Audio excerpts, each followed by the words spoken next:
Feel alive, let's hit the dance floor. Don't work too hard, might break a backbone. Return of the Mac, the king is back though.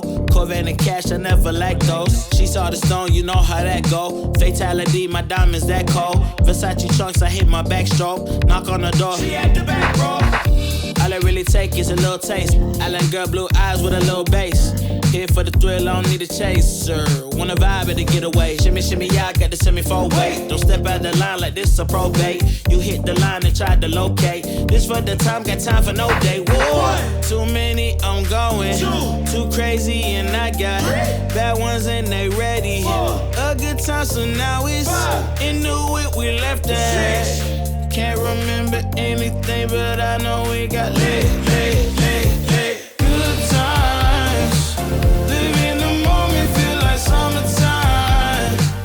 Obsessed with nature, not a world mine. The room is spinning, but I feel fine. Oh my, chandelier, limousine.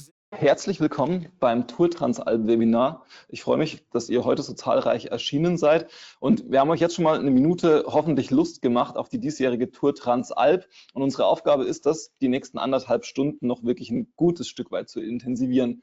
Mein Name ist Norman Bielik, ich bin Teil des Tour Transalp Kommunikationsteams und ich führe euch heute so ein bisschen durch dieses Webinar, durch die nächsten 1,5 Stunden. Ganz kurz zu Beginn, was erwartet euch die nächsten 1,5 Stunden? Wir haben wirklich richtig tolle und hochkarätige Gäste. Und ja, wir freuen uns einfach darauf, das mit euch zu erleben. Wir haben erstmal Thomas Musch, den Herausgeber der Tour, der uns wirklich so ein bisschen emotional nochmal mitnehmen wird, auch auf seine eigene Reise, was die Tour Transalp für ihn persönlich, aber auch fürs Magazin bedeutet. Wir haben Robert Kühnen da, Trainingsexperte der Tour, der uns wirklich nochmal so dieses Themen Vorbereitung, wie verhalte ich mich auf der Tour dann, wie gehe ich vor allem in die Veranstaltung rein, haben wir gerade im Vorgespräch nochmal gehabt, das ist ein ganz, ganz wichtiger Part. Werden mit Andreas Kublik von der Tour wirklich nochmal so über diese ganzen allgemeinen Themen, also was erwartet mich auf dieser Tour, was sind vielleicht auch so ein paar Fallstricke, auf die ich achten sollte. Das, glaube ich, wird nochmal eine ganz unterhaltsame Einheit. Und dann kommt Christoph Alwang, der Tour-Testlaborleiter, der schon 5 Tour Transalp als Mechaniker auch mitgemacht hat und mit dem werden wir uns nochmal anschauen, was sind so die häufigsten Defekte, was sind Probleme, die auftreten können, und wie gehen wir das Ganze dann entsprechend an. Und zum Schluss kommt Marc Schneider, unser Streckenchef. Und da werden wir nochmal wirklich ins Detail gehen und uns anschauen, wie schaut jetzt die Strecke für 2023 genau aus, was sind so die Tageshighlights vielleicht auch, was erwartet euch so grob an Eckdaten, damit wir da nochmal gemeinsam einen Blick drauf haben. Und zum Schluss werden wir uns nochmal angucken, was gibt es an allgemeinen Fragen, die wir vielleicht in den 1,5 Stunden noch nicht beantwortet haben, schauen uns die nochmal an. Und dann haben wir euch im Idealfall richtig mitgenommen, inspiriert auf die Tour Transalp 2023 und werden uns dann freuen, euch im Juni quasi begrüßen zu dürfen. Aber jetzt werden wir erstmal starten. Wir haben eine ganz kurze Umfrage noch, weil es uns natürlich sehr interessiert, wer von euch schon mal an der Tour Transalp teilgenommen hat. Die Umfrage bekommt ihr jetzt eingeblendet, da einfach Ja, Nein antworten, damit wir da einfach mal so einen Überblick haben. Und von der Umfrage werden wir dann direkt in das Gespräch mit Thomas Musch gehen. Thomas Musch ist leider nicht vor Ort. Er hat den großen Vorteil. Wir haben vor einer Woche noch gedacht, er hat das große Glück, gerade auf Mallorca beim Tourcamp zu sein. Er hat uns gestern aber schon erzählt, das Wetter ist nicht ganz so gut. Sie haben eher Indoor-Einheiten gemacht, weil tatsächlich gerade auch wohl Schneefall bis ins Tramontana-Gebirge hineingekommen ist. Deswegen haben wir gestern mit ihm schon mal das Gespräch aufgenommen, werden das jetzt einspielen. Also das ist nicht ganz live und alle anderen kommen danach quasi hier live ins Studio und dann können wir auch quasi, wenn es Fragen gibt zu den einzelnen Themen, uns das nochmal im Detail anschauen. Von daher würde ich sagen, freue ich mich jetzt auf das Gespräch mit Thomas Musch. Viel Spaß dabei.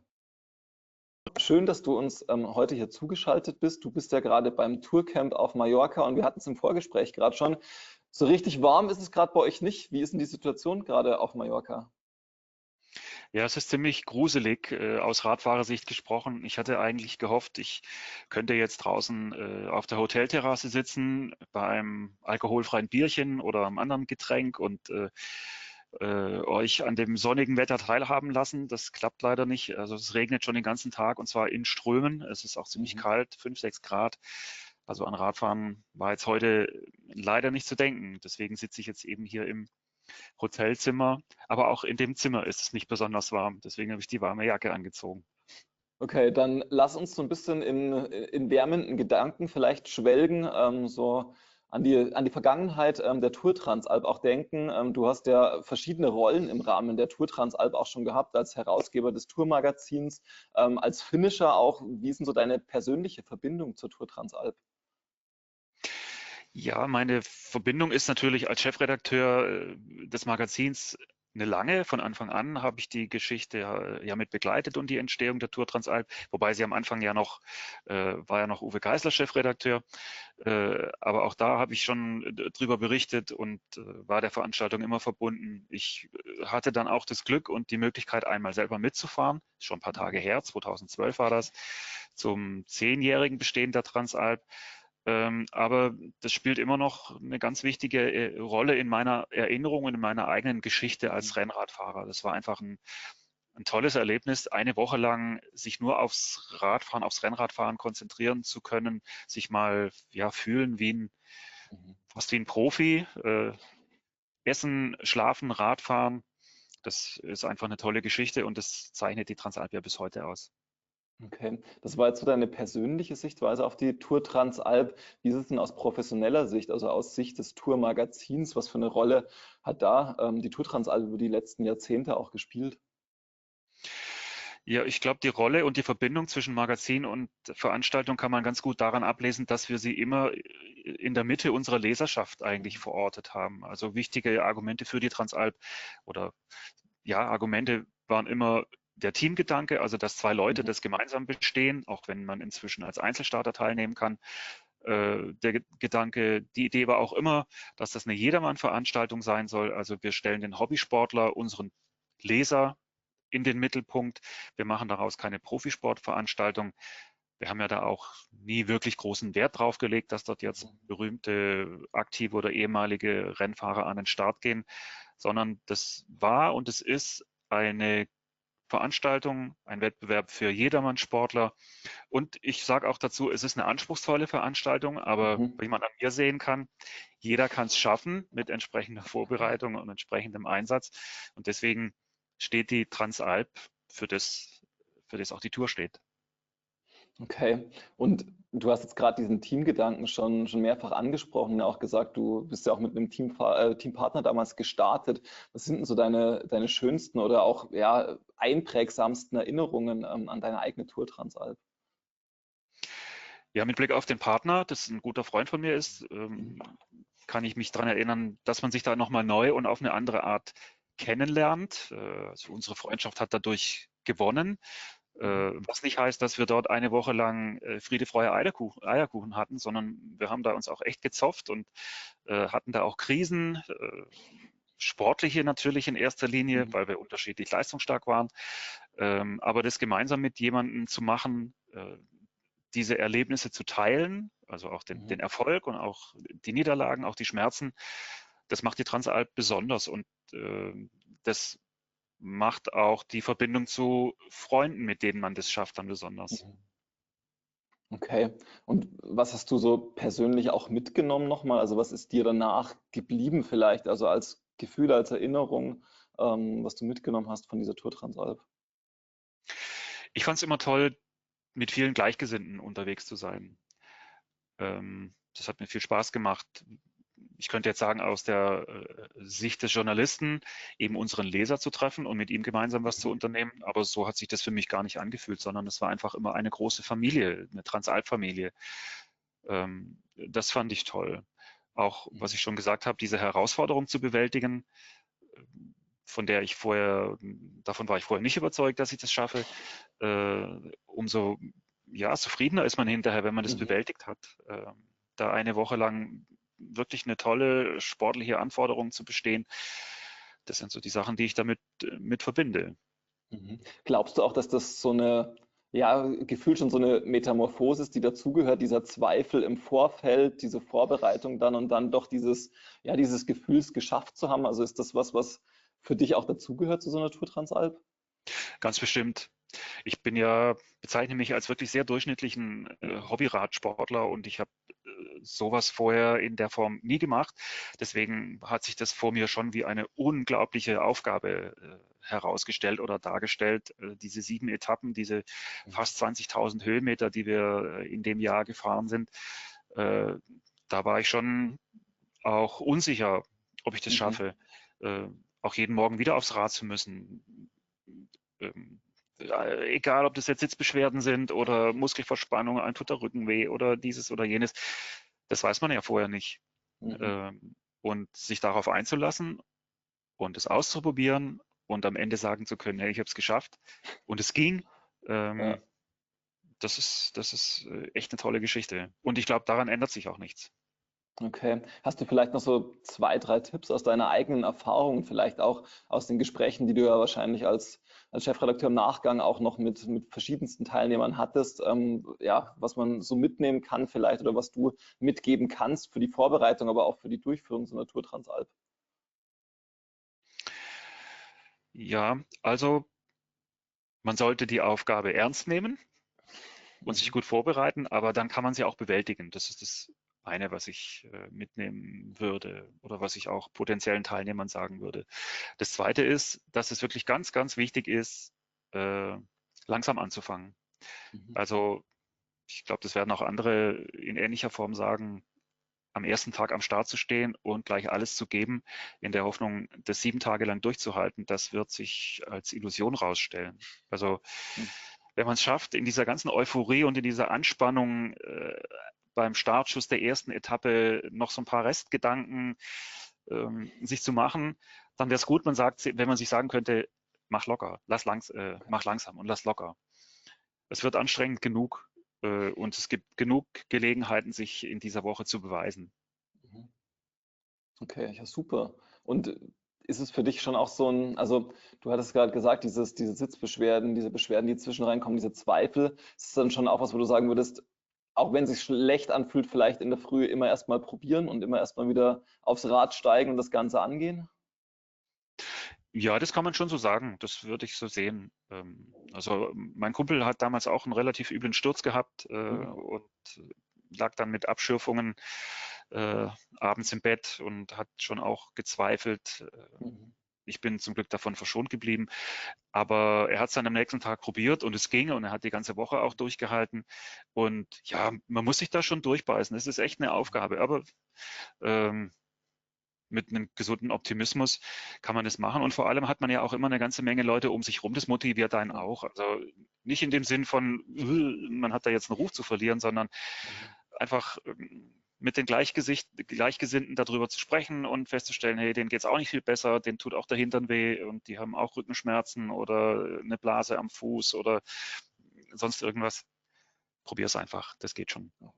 Okay, super. Das ist ein sehr schönes Schlusswort auch an unsere diesjährigen Teilnehmenden und diejenigen, die noch interessiert sind und vielleicht noch so ein bisschen überlegen, ob sie sich anmelden sollen. Danke dir, Thomas, auf jeden Fall für deine Zeit. Ich wünsche dir jetzt erstmal, dass ihr morgen besseres Wetter habt und vielleicht wieder aufs Rad steigen könnt und noch eine schöne Runde auf der Insel drehen könnt. Danke dir und bis bald. Ja, danke sehr gerne und euch noch natürlich einen schönen Verlauf. Gut, dann ja, habe ich mich sehr gefreut, gestern tatsächlich noch mit Thomas sprechen zu dürfen und ich finde es ganz spannend, er hat es ja selber gesagt, er sieht sich so als wirklich total normalen Fahrer mitten so in der Breite des Ganzen drin. Und das ist, glaube ich, ein ganz, ganz spannender Punkt tatsächlich, dass er wirklich so diesen Breitenfahrer repräsentiert, den er auch oder für den die Tour Transalp am Schluss gemacht ist. Aber er sagt auch, Vorbereitung ist schon einfach ein großer und ein relevanter Punkt, der ganz, ganz wichtig ist für die Tour Transalp. Und da haben wir jetzt einen Experten da. Und ich freue mich jetzt, Robert Kühnen begrüßen zu dürfen, den Tour-Trainingsexperten. Hi Robert, grüß dich. Servus, hallo. Ja, Robert, wir hatten im Vorgespräch schon, du bist selber, glaube ich, 5-mal die Tour Transalp mitgefahren. Fangen wir mal mit dir einfach an. Wie hast du deine Vorbereitung damals gemacht? Das lief auf verschiedenen Leveln. Ich habe auf verschiedenen Leveln mit verschiedenen Partnern teilgenommen und beim ersten Mal war es noch recht entspannt. Und die anstrengendste Veranstaltung war die letzte, da habe ich mich am besten vorbereitet. Da hatte ich einen stärkeren Partner. Ja. Da bin ich in der direkten Vorbereitung vielleicht 5000 Kilometer gefahren. Okay. Also reden wir über 4 Monate vielleicht, sowas um die Kante. Ja. Also ähnlicher Zeitrahmen wie jetzt auch. Okay. Und ja, das war dann schon ein hartes Programm. Also mein Körper hätte zu dem Zeitpunkt gar nicht mehr. Das passt ja eigentlich ganz gut. Das ist jetzt genauso die Vorbereitungszeit, die jetzt, wenn man sich jetzt entscheidet, sich anzumelden, man quasi auch hätte. Nochmal so einen kleinen Wintereinbruch hier, aber in vielen Teilen geht das Training doch ganz gut. Rolle ist auch ein probates Mittel, genau. Was sind so deine Empfehlungen, wie wenn ich jetzt anfange, mich entschieden habe, okay, ich möchte die Transalp fahren, die Tour Transalp, wie kann ich mich jetzt idealerweise vorbereiten? Also es ist natürlich, kommt ganz darauf an, wo du herkommst und was du vorher gemacht hast. Danach richten sich so ein bisschen die Wochenstunden, die man tatsächlich realisieren kann. Ich würde sagen, das Minimum, was man investieren sollte, ab jetzt sind 7 Wochenstunden. Okay. Wobei das nicht ganz gleichmäßig ist, sondern im Schnitt. Ja. Aber wir reden immer von einer leichten Progression. Das heißt, ich baue 2, 3 Wochen auf, dann gibt es eine Entspannungswoche und dann geht es so weiter. Also im Peak, auch wenn ich 7 Wochenstunden sage, habe ich im Peak dann vielleicht 12. Okay. Also sowas um die Kante muss man schon einkalkulieren. Ja. Die Jungs, die gut fahren, 10 Stunden. Die richtig vorne fahren, 20 Stunden und mehr. Okay. Was sind denn so die Trainingsbereiche oder die Trainings, mit denen ich starte? Also ist das immer noch so ganz klassisches Grundlagenausdauertraining oder hat sich da auch was Kommt darauf an, wo du herkommst, also wo du bist. Weil, also wenn du jetzt schon in der Lage bist, entspannt 100 Kilometer zu ganz locker, dann kannst du im Grunde ein spezifisches Training bereits machen. Okay. Wenn du es noch nicht kannst, dann macht es jetzt wenig Sinn, voll reinzuhauen, sondern musst du erstmal ins Rollen kommen. Das heißt, abhängig von deiner Trainingshistorie zum Zeitpunkt jetzt, hängt es auch davon ein bisschen ab, was du jetzt machst. Okay. Aber grundsätzlich würde ich sagen, Richtung Wettkampf werden wir immer spezifischer. Das Spezifische an der Transalp ist Berge fahren. Ja. Und klar, jetzt hat nicht jeder Berge vor der Haustür oder nicht richtig große Berge vor der Haustür. Das haben sogar die wenigsten. Trotzdem ist mein Rat, auf jeden Fall sich mit dem Thema zu beschäftigen. Es geht um Höhenmeter zu machen. Und die Höhenmeter kann man auch an relativ kleinen Bergen machen. Dann wiederholt man einfach die Fahrt. Man macht dann 10 Intervalle, 20 Intervalle, 30 Intervalle, egal. Am Ende sollen 2000 Höhenmeter auf der Uhr stehen. Wie die zustande gekommen sind, ist eigentlich erstmal egal. Also es ist natürlich besser, du hast wirklich einen langen Berg, aber lieber einen kurzen Berg öfters rauffahren, als keinen Berg gefahren zu sein. Okay, also ist tatsächlich immer noch so, dass diese gleichmäßige Steigung, diese gleichmäßige Anstrengung ist vom Trainingseffekt besser, als wenn ich das wirklich in Intervallen hintereinander habe? Nein, die gleichmäßige Geschichte hat einen anderen Hintergrund. Okay. So ein 1500 Höhenmeter am Stück oder 1000 ist einfach ein Brett. Und die Leistung konstant hochzuhalten über die ganze Zeit, wir reden über eine Stunde oder 1,5 Stunden Bergauffahrt, das ist auch eine mentale Leistung. Ja, und sich daran zu tasten, ist eigentlich ein wichtiger Aspekt. Also ein Haupttrainingseffekt im Ausdauertraining ist, eine Leistung länger bereitstellen zu können. Zu lernen, das, was du 10 Minuten treten kannst, am Anfang am Ende eine Stunde zu treten oder 1,5. Und da hilft einfach ein Berg als natürliches Hindernis, der so lang ist, ungemein. Wenn du siehst, am besten hast du einen Powermeter, du weißt, du willst 250 Watt fahren, du kannst 250 Watt fahren, hast du schon probiert, aber du bist es noch nie 1,5 Stunden am Stück gefahren. Und wenn du einen richtig langen Berg hast, dann stellst du quasi die Uhr unten auf den gewünschten Wert ein oder peilst dich darauf ein und dann hast du immer die Mohrrübe vor der Nase und fährst 250 Watt. 10 Minuten entspannt, 20 Minuten ein bisschen härter, 30 Minuten wird schon ziemlich hart und so weiter. Aber du kannst, indem du dir Nahziele steckst, kannst du letztlich dafür sorgen, diese Leistung über eine deutlich längere Zeit aufrechtzuerhalten. Und ein wesentlicher Trainingseffekt ist der Kopf. Tatsächlich zu lernen, das umzusetzen. Ja. Aber würdest du dann auch sagen, in dieser ganzen Trainingsvorbereitung, auch wenn ich eher aus dem Flachland komme und meine kleinen Anstiege nur habe, sollte ich mindestens einmal davor wirklich einen langen Berg machen und diese mentale Erfahrung auch gemacht haben? Genau. Also mein Tipp ist ein konzentriertes Bergcamp. 3 Tage Vorbereitung irgendwo. Ich bin gerne an Gardasee gefahren. Da stehen ganz steile Berge in ganz kleinräumig rum. Irgendwie so eine Location und dann wirklich 3 Tage richtig Höhenmeter machen, richtig hart belasten. Also hart, wir reden ja über aerobes Training, wir fahren stundenlang bergauf, da kann man ja nicht in den roten Bereich gehen, aber wirklich konstant auf dem Gas sein und diese Erfahrung machen, wie das ist, wirklich dran zu bleiben. Das ist nämlich ein Unterschied. Also ob ich 10 Minuten Intervall fahre oder 1,5 Stunden so einen Call rauf fahre, das ist nicht das Gleiche. Okay, und dann nochmal vielleicht vom Timing her, wann würdest du sagen, also wie viele Wochen vor der Tour Transalp sollte ich wirklich mit spezifischem Training anfangen? Also dieses Bergcamp sollte im Mai liegen. Das machen wir nicht ganz kurz vorher. Also das Grundprinzip des Trainings, des erfolgreichen Trainings, ist Kontinuität, Mhm. diese Progression, von der ich schon sprach. Und der größte Fehler oder ein großer Fehler ist, kurz vorher noch eine Gewaltaktion machen. Also in der Woche vor der Transalp biegst du es nicht mehr hin. Ne? Okay. Was du bis dahin trainiert hast, hast du trainiert, und was du nicht trainiert hast, hast du nicht trainiert. Ja. Davor kannst du dich nur noch erholen, Mhm. deine Energiereservoirs auffüllen und bestmöglich an den Start gehen. Okay. Das heißt, der harte Teil der Vorbereitung ist da abgeschlossen. Jetzt haben wir, oder du hast das Thema Erholung gerade schon angesprochen. Ich habe das Gefühl, dass viele in ihrem Training gerade den Bereich oft vernachlässigen. Also sind sehr gut, irgendwie ihre Einheiten runterzuschrubben und sich da auch zu steigern, aber haben nicht so richtig gut im Gefühl, wie viel Erholung sie nach unterschiedlichen Einheiten auch tatsächlich brauchen. Wie sind deine Erfahrungen dort? Na gut, also wenn wir jetzt bei 7 Wochenstunden ist jetzt Regeneration von den Einheiten nicht ein Riesenthema, Okay. bei 12 schon. Mhm. Also ich würde immer sagen, mindestens ein Ruhetag in der Ja. Woche, ganz konsequent. Und ansonsten zum Thema Erholung, ein Riesenpunkt überhaupt bei der Transalp ist die Energieversorgung, die Ernährung. Ja. Das ist auch im Training ein wichtiger Punkt, weil das musst du genauso trainieren wie das Treten, Ja. das Essen. Und wenn du dich gut verpflegst, auch im Training, wenn du es da wirklich trainierst, dann ist die Regeneration wird auch begünstigt. Mhm. Ja? Weil dann fährst du dich nicht komplett leer, Ja. dann ist der nächste Tag dann schon nicht mehr so schwer. Mhm. Also dieser Aspekt, überhaupt der Aspekt der Ernährung, auch der Verpflegung im Wettkampf, ist ein Riesenaspekt. Okay. Je härter du fährst, also je mehr du an deine persönliche Leistungsgrenze gehst, umso wichtiger wird das. Okay, lass uns in die Ernährung gleich nochmal reinschauen. Du hast jetzt schon so als Parameter von Watt gesprochen. Ist das aus deiner Sicht schon ein Training und eine Leistung, die man am Schluss bringt, die man im Idealfall über ein wattgesteuertes Training auch machen sollte? Das ist als Lerneffekt ein Riesenvorteil in Okay. meinen Augen. Also auch in der Trainingssteuerung, Mhm. aber auch im Pacing im Wettkampf, also das richtige Tempo dann zu finden Ja. am Berg, da ist ein Wattmeter, ist Gold da. Okay, also diese Erfahrung einfach auch gemacht zu haben, um es dann einfach besser Also der meistgemachte Fehler in der Transalp, habe sie oft genug gesehen, und es ist wirklich an jedem Tag wird es gemacht. Also die knallen in den ersten Berg rein, Ja. als gäbe es keinen Morgen, Mhm. und dann geht das Tempo in die Knie. Und mit ein paar Meter machst du es nicht, also wenn du es verstanden hast. Ja. Du fährst gleich dein Tempo, Mhm. und ein Transalp ist ein ewig langes Zeitfahren. Und die schnellste Zeit unterm Strich am Ende hast du, wenn du schön gleichmäßig dein Tempo fährst. Gar nicht anstecken lassen, Ja. sondern und am ersten Tag ist es irre. Ja? Das ganze Feld prescht los, wie irre. Du denkst, hey, habe ich so schlecht trainiert? Ja? Weil alle sehen so stark aus. Ja.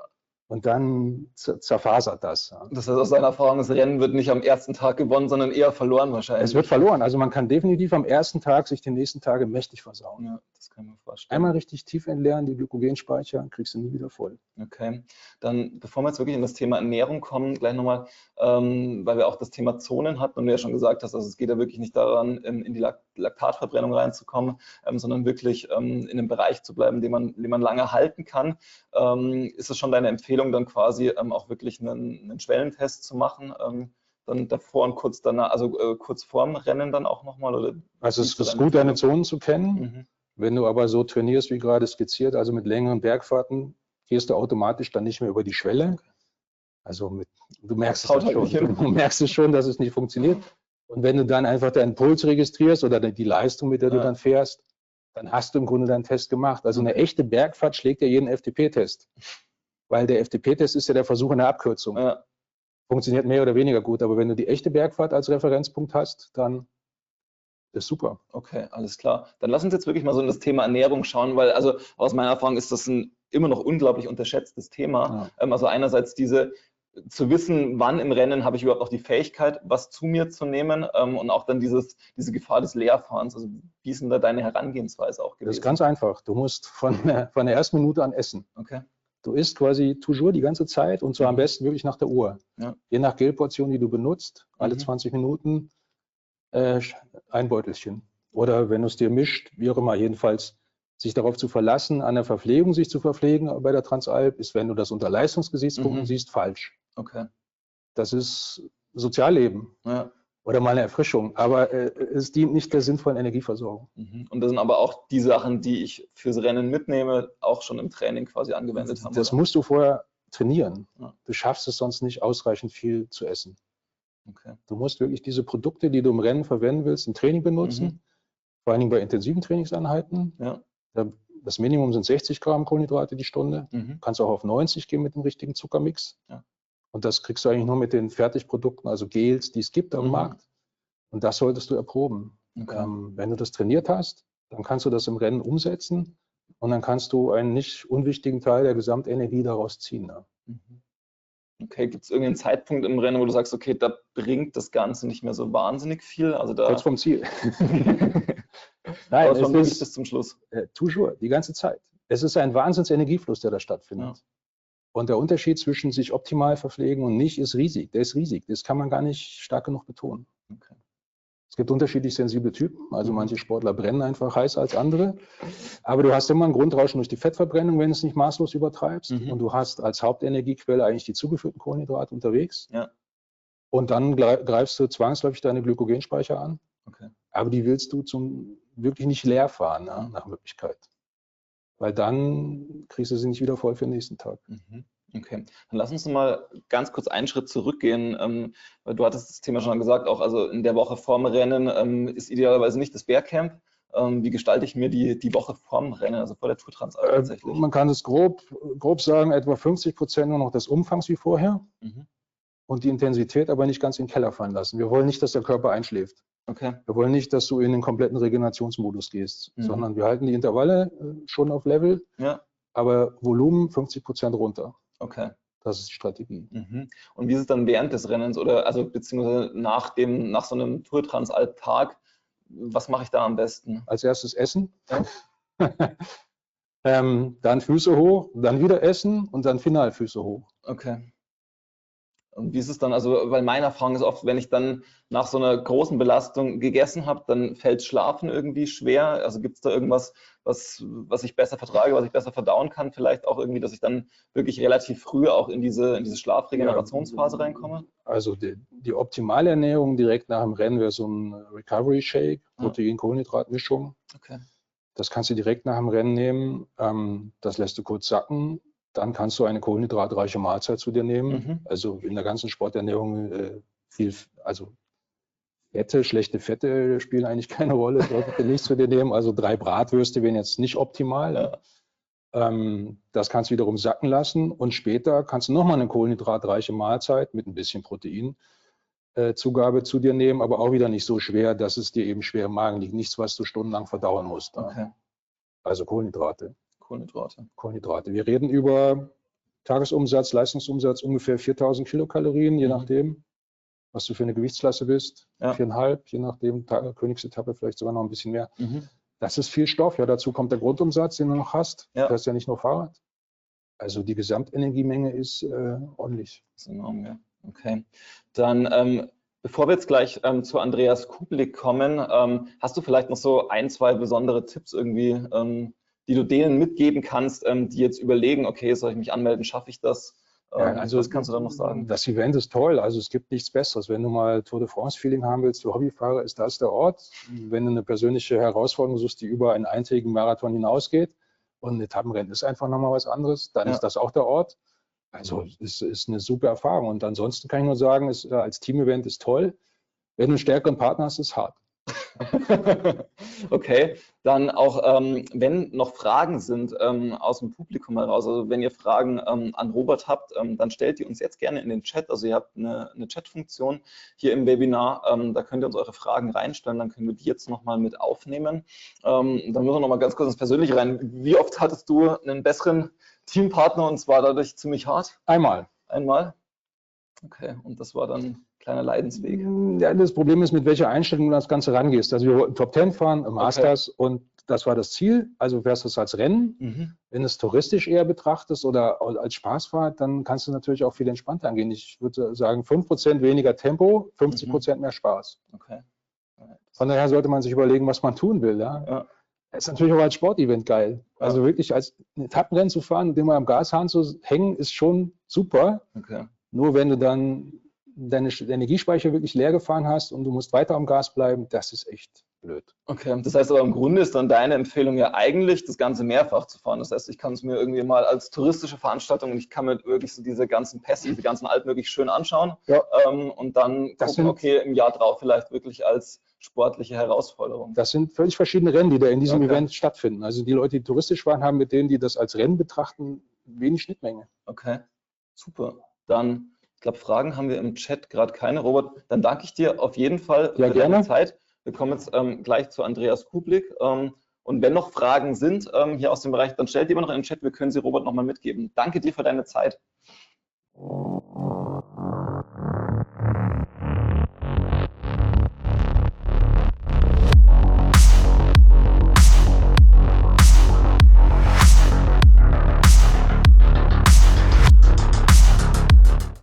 Dann freue ich mich jetzt, Andreas Kublik vom Tourmagazin hier begrüßen zu dürfen. Andreas, schön, dass du es heute noch geschafft hast, beziehungsweise ich bin ja heute bei euch hier in der Lounge. Habt ihr wirklich einen sehr, sehr schönen Ort und ich glaube, ein sehr, sehr guter Ort, um mich ein bisschen mit dir über deine Tour-Transalp-Erfahrungen auch unterhalten zu dürfen. Wir hatten ein Vorgespräch, du bist 7-mal die Tour Transalp bereits mitgefahren. Ja, erzähl uns vielleicht mal so ein bisschen, wie so der Verlauf auch in diesen 7 Malen, also was hast du da so erlebt auch? Ja, aber für mich persönlich ging die Geschichte der Transalp ja schon vorher los, mit der Idee von Uli Stanzu damals, die Bike Transalp auch für Rennradfahrer als Format anzubieten, also die Alpenüberquerung. Ich kann mich noch gut erinnern, dass wir dann im Jahr vorher mit unserem damaligen Chefredakteur Uwe Geisler eine Woche im Wohnmobil zu dritt durch die Alpen gefahren sind und die Pässe fotografiert haben. Also wir haben schon einen sehr guten Vorgeschmack gekriegt. Also ich war damals mit meinem späteren Transalp-Partner da schon unterwegs. Also wir hatten einen ganz guten Eindruck. Ist auch ein guter Freund. Das heißt, es war so für den ersten Start sehr speziell. Ich wusste auch nicht, was uns erwartet, weil dieses Format mit diesem Zweierstart, das ja auch aus der Bike Transalp stammt, das war neu. Ich fand es anfangs verwunderlich, als das so in den Besprechungen aufkam, fand es dann aber als Format super. Wir haben damals als Zweierteam auch, finde ich, ganz toll funktioniert. Wir wussten nicht, was uns erwartet, wir alle wahrscheinlich, gell? Und waren aber natürlich schon einfach angetan. Ja? Beim ersten Mal, keiner weiß, was auf einen zukommt. Man unterhält sich, man hat Leute neben sich, die sagen, wir gewinnen und sind am zweiten Tag raus. Ja? Und ich bin am ersten Tag über den ersten Pass, ich weiß noch, Hantenjoch, mir ging es fürchterlich schlecht und ich wäre da fast nicht drüber gekommen. Mein Partner hat dann gewartet, wir sind irgendwie, abfahren konnten wir irgendwie und haben dann wieder zu den anderen aufgeschlossen, haben gesagt, was macht ihr hier? Ja, wir dachten, wir sehen euch nie wieder. Und das waren dann 2, die am nächsten Tag mit Magenbeschwerden raus waren. Also es holt einen in dieser Woche so viel ein. Und so ist es über die Jahre immer wieder eine neue Herausforderung geworden, weil es halt auch immer eine neue Herausforderung mit dem jeweiligen Partner ist, wie ja schon auch die Kollegen erzählt haben. Also das ist, man muss sich aufeinander einstellen, es ist Team, es ist Partnerschaft und da gehört eine ganze Menge dazu, vor allem, weil man sich natürlich in vielen Situationen am Limit bewegt, ja, in der einen oder anderen Form. Es geht schnell bergab, es ist irgendwie auch mal, kann mal gefährlich sein, es ist anstrengend. Jeder hat irgendwie so seine Krisen, mit denen er umgehen muss, mit denen jeder anders umgeht. Nicht? Von daher, genau. Und so sind dann mal schnell 7 Transalpen durch. Okay, ja, das ist schon spannend. Das heißt, du warst bei der ersten auch mit dabei und die war dann quasi aus den Erfahrungen mit der Bike Transalp auch von Anfang an nicht als Non-Stop-Rennen geplant, sondern direkt schon als Etappenrennen, oder? Genau, ja. Genau. Also das waren, sag ich mal, so brauchbare Häppchen eigentlich. Ja. Also ich meine, jedes Häppchen ist ein Brocken dann im jeweiligen Tag, aber es war so, dass es überschaubar war und man sich das vorstellen konnte. Ja. Und das war dann aber auch so, erster Tag auf die Plätze fertig los, nicht? Alle fahren Radrennen und dann spätestens am zweiten Tag kommt dann die Demut, ja, weil die Belastung holt einen ein und begleitet einen eine Woche. Genau, lass uns vielleicht wirklich mal so in diesen Verlauf von solchen, wir haben jetzt immer so ein bisschen auf dieses große Bild geguckt, aber wie verlaufen so 7 Tage? Also was ist für dich vielleicht auch so aus dieser Erfahrung von den 7 Teilnahmen wirklich so dieses, was du sagen kannst, so ungefähr ist es eigentlich fast immer gelaufen? Also was auch die Kollegen schon angesprochen haben, ist so einfach der erste Tag, dass man jedes Mal wieder feststellt, man hat das Gefühl, man ist bei der Tour de France, auf die Plätze fertig los. Ich kann mich noch an einen der letzten Starts in Innsbruck erinnern. Man ist die erste Schippe Sand zum Brenner hoch oben, steht einem das Laktat bis oben. Die einen fahren weg, die anderen schimpfen und wollen alle dazu animieren, dass man die Gruppe davor wieder einholt, die halt einfach weg ist, weil sie besser waren. Auch die Leute, die am ersten Tag dann andere auffordern, man soll doch bitte da mithelfen, die anderen einzuholen, sind dann am zweiten, dritten Tag relativ klein und zurückhaltend. Also die Berge verlangen schon sehr viel Demut. so über die Woche hinweg. Klar ist, man lernt den ersten Tag Zurückhaltung. Es ist so, dass man halt anders als jetzt bei einem einzelnen Radmarathon halt die Strecke im Kopf haben muss. Das heißt, also diese Sachen, die chronisch auftreten können, die jeder kennt, wenn er mal sehr viel am Stück gefahren ist, Sitzprobleme. Also zum Beispiel so, ich benutze fast nie Sitzcreme, würde aber niemals eine Transalp anfangen, ohne nicht vorher die Hose richtig dick einzuschmieren. Weil wenn man da einmal ein Problem hat, das kriegt man die Woche über nicht mehr weg und das kann richtig übel werden. Das ist das eine. Ich benutze zum Beispiel auch ganz selten Radhandschuhe. Ich würde in einem Rennen immer welche tragen, weil man schwitzt, man rutscht ab, man hat klebriges Gel. Das ist so ein Sicherheitsgewinn und auch an Händen einfach Komfortgewinn. Sonnencreme ist zum Beispiel sehr wichtig. Ja, man kommt weit hoch. Ja, es ist, heutzutage sollte man sich ja eigentlich immer, wenn Sonne scheint, ordentlich einschmieren. Bei einer Woche, wenn man Sonnenbrand hat, das Problem begleitet einen. Und ansonsten ist es wirklich aufstehen, essen, Radfahren, essen, ausruhen, essen, schlafen. Das ist schon so der Rhythmus, der einen dann begleitet, ja, und irgendwie so immer wieder das Gleiche und man denkt wieder, nein, bitte nicht nochmal und irgendwie kommt man dann doch wieder in diesen Rhythmus, weil einfach so ich finde jetzt schon so diese drehende Bewegung, die man beim Radfahren hat, hat ja auch was sowohl Meditatives wie Regeneratives, was man jetzt zum Beispiel früher auch Marathon gelaufen, wenn einem da die Beine wehtun, tun sie einem weh und der Spaß kommt nicht wieder. Aber beim Radfahren hat man immer wieder so Momente, wo man denkt, es geht nicht und dann geht es doch wieder und das sind auch so Sachen, die einen so eine Woche lang begleiten eigentlich. Wie ist denn für dich so, also ab welchem Tag oder ab welchem Zeitpunkt hast du das Gefühl, da bist du dann wirklich so richtig vom Alltag weg und einfach nur in dieser Tour Transalp drin vom Kopf her? Das geht eigentlich relativ schnell, ja, weil natürlich ist ein Radrennen schon in vielerlei Hinsicht Stress, also hormoneller Stress. Der Körper ist maximal aktiviert und Radrennen ist natürlich auch immer nicht ganz ungefährlich. Man hat viele Leute um sich herum, von denen man nicht weiß, wie sie sich verhalten. Man muss sich um den anderen kümmern. Also ich sage mal so, aus der Rest der Welt ist sehr, sehr schnell ausgeblendet, im Guten wie im Schlechten. Man stellt natürlich auch fest, dass wir alle manchmal ein bisschen zu sehr im Rennmodus drin sind. Ja, ich kann mich an die Gespräche mal mit unserem Notarzt Sebastian Zimmercheck erinnern, der immer sagt, er versteht das nicht. Der hat halt den Blick von außen drauf. Der sieht die schlimmsten Dinge, die passieren. Und wir alle, die da Radrennen fahren, sehen nur ein Radrennen. Die sehen das Auto nicht, das im Zweifel entgegenkommt. Ja, die sehen nicht, dass irgendwo was knapp ist. Und er sieht halt, was passiert, wenn ein bisschen was schief geht. Ja. Und das umgekehrt immer ein bisschen im Kopf zu behalten, ja, dass man letztendlich da eine Freizeitveranstaltung macht, ehrgeizig, aber gleichzeitig entspannt, ist, glaube ich, ganz wichtig. Also wie gesagt, man taucht einerseits ab, aber manchmal auch im negativen Sinn, dass man so ein bisschen vergisst, um was es eigentlich wirklich geht, nämlich zusammen eigentlich ein aufregendes Radrennen, im positiven Sinne aufregendes Radrennen zu bestreiten. Okay, das ist, glaube ich, ein ganz guter Punkt, also zusammen und positiv. Wie kriegt man das als Zweierteam gut hin? Also das einerseits wirklich so dieses Zusammensein und aber auch, dass es eine positive Gestaltung des Ganzen gibt.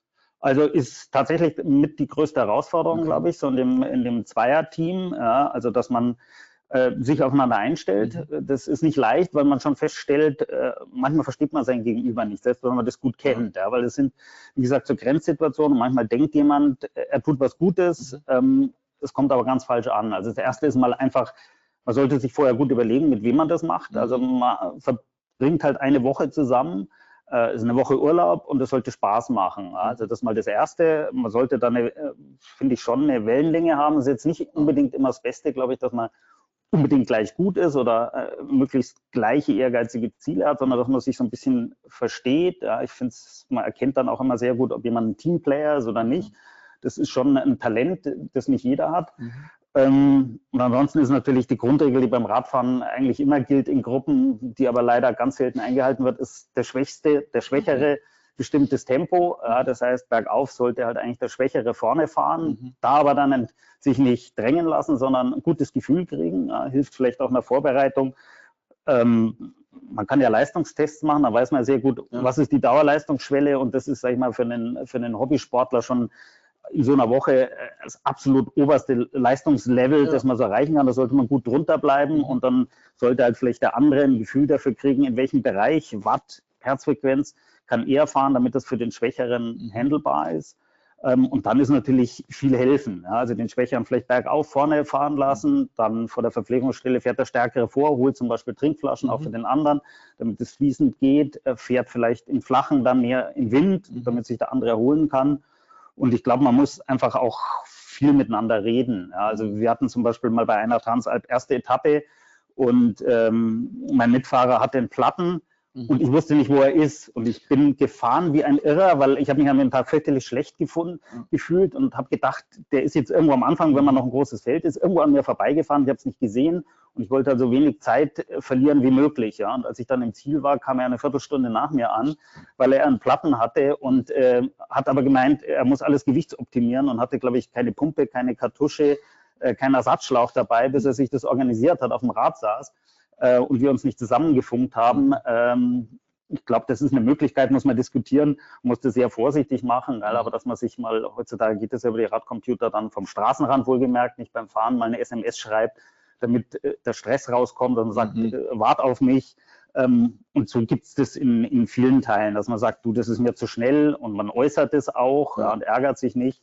Und umgekehrt halt vielleicht der Stärkere dann ein bisschen aufbauend arbeitet und man vielleicht sich auch jeden Abend zusammensetzt, sagt, was lief gut, was kann noch besser laufen, dass man sich so ein bisschen unterhält, weil ich glaube, insgesamt wird zu wenig geredet, und dann frisst sich so Ärger fest und da muss man, glaube ich, drüber reden, weil das eine Woche wird sehr, sehr lang, wenn man so, sagen wir mal, ein bisschen gegeneinander arbeitet statt miteinander. Okay, das heißt, wir haben jetzt von Robert schon gehört, das ist so das sportliche Training im Vorfeld, das heißt aber eigentlich bräuchte es im Idealfall nochmal so ein Kommunikationstraining im Vorfeld, oder? Genau, also ich meine, normalerweise sollte man gut miteinander reden, aber es ist natürlich klar, alle haben dann dieses große Projekt im Kopf und jeder ist vielleicht ein bisschen mit sich selbst beschäftigt, schaffe ich das, aber man schafft es ja letztendlich nur zusammen. Also wenn man dauernd auf den anderen warten muss, obwohl man was anderes erwartet hat, schwierig. Deswegen sollte man sich realistische Ziele setzen, wirklich realistisch sein. Ich glaube, dass viele viel zu ehrgeizige Ziele da haben und dann doch erstaunt sind, wie hart es ist. Ich meine, die Etappen sind jetzt nicht ultra lang, aber es wird halt sehr schnell gefahren und wie Kollegen schon gesagt haben, unten im Berg rein, wenn man dann so auf seine eigenen Wattmesser schaut, denkt man, das sind hier nur Weltmeister am Start, aber das erledigt sich halt in der Regel dann recht schnell, aber so ein Berg ist lang und der zeigt einem, was man kann und was man nicht kann. Du hast es am Anfang schon gesagt, also die Tour Transalp, das ist dann wirklich eine Veranstaltung, wo du Sitzcreme mal verwendest, wo du Handschuhe auch auf jeden Fall anhast. Was hast du so gesamtheitlich einfach an Ausrüstung mit dabei und was hast du dann wirklich am Rad auch tatsächlich mit dabei, um auf alles vorbereitet zu sein? Also das Wichtigste, klar, auch da hatte ich schon Diskussionen mit Mitfahrern. Ich finde 2 große Trinkflaschen, die man auch immer dabei hat, sind wichtig. Das Wichtigste eben, um Reifenpannen zu beheben, das geht schon relativ schnell. Also da sollte man sich jetzt nicht auf den Service verlassen, weil das hatte ich auch mal erlebt. Das kann sehr frustrierend sein, wenn du ehrgeizig unterwegs bist, eine halbe Stunde wartest, in einer halben Stunde kriegt fast jeder einen Reifen repariert. Und auch das ist wieder so Gruppendynamik. Da hält einer das Rad, der andere macht den Reifen, man wechselt sich vielleicht beim Pumpen ab. So eine Gaskartusche ist schon sehr schlau, weil das echt schnell geht und Pumpen ist unangenehm. Das würde ich sagen, ist so das Wichtigste, was man so dabei haben sollte. Ansonsten gibt es ja einen technischen Service bei der Transalp, um dann abends die Sache sich immer mal wieder, das Material wirklich durchchecken zu lassen. Das sollte man sicherlich machen, Radputzen, schmieren, dass das Wichtigste drin ist.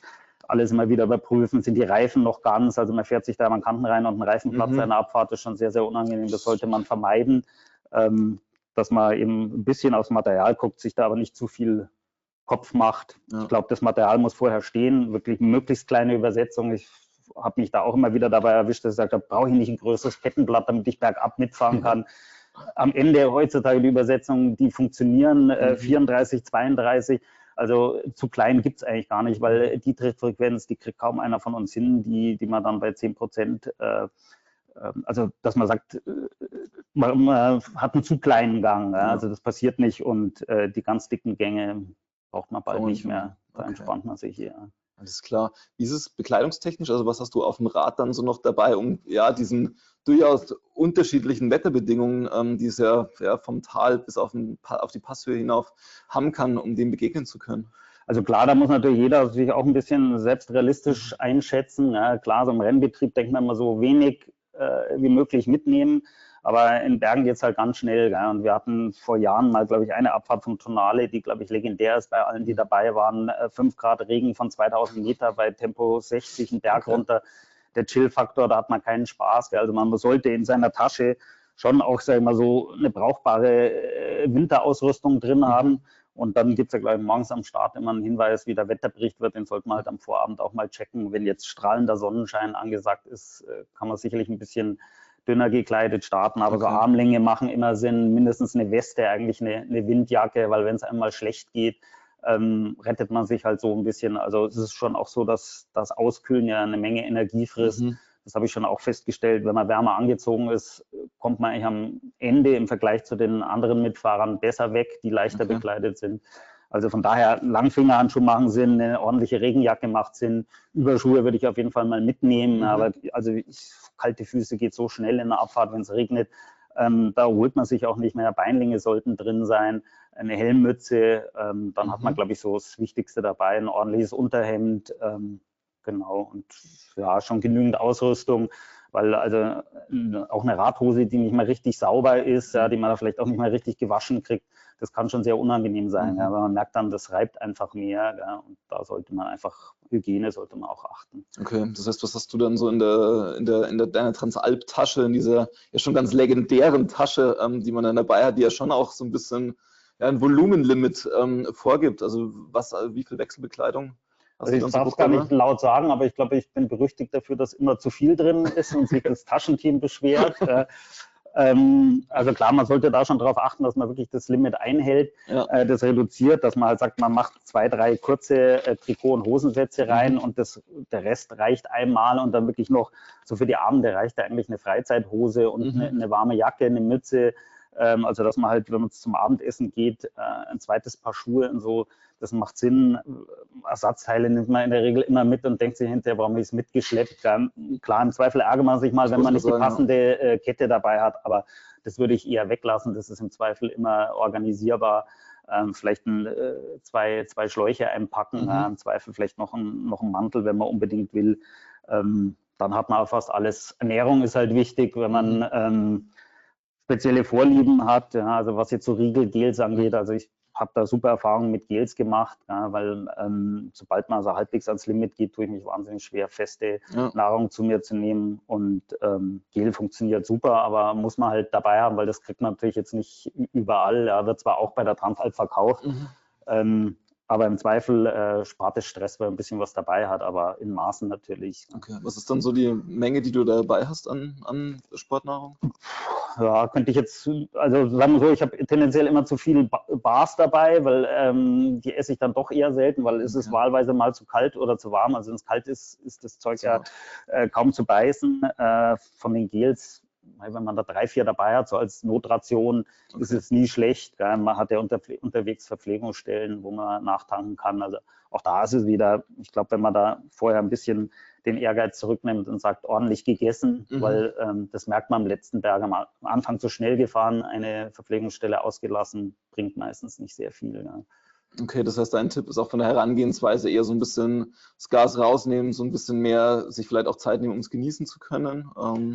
Also das wird natürlich jeder ein bisschen anders für sich definieren, aber die Erfahrung zeigt schon, ja, dass also so ein bisschen zurücknehmen, also man merkt auf halber Höhe des Bergs dann irgendwann, was man wirklich kann, dann einpegeln, ja, und nicht jeden Tag den gleichen Fehler wieder machen.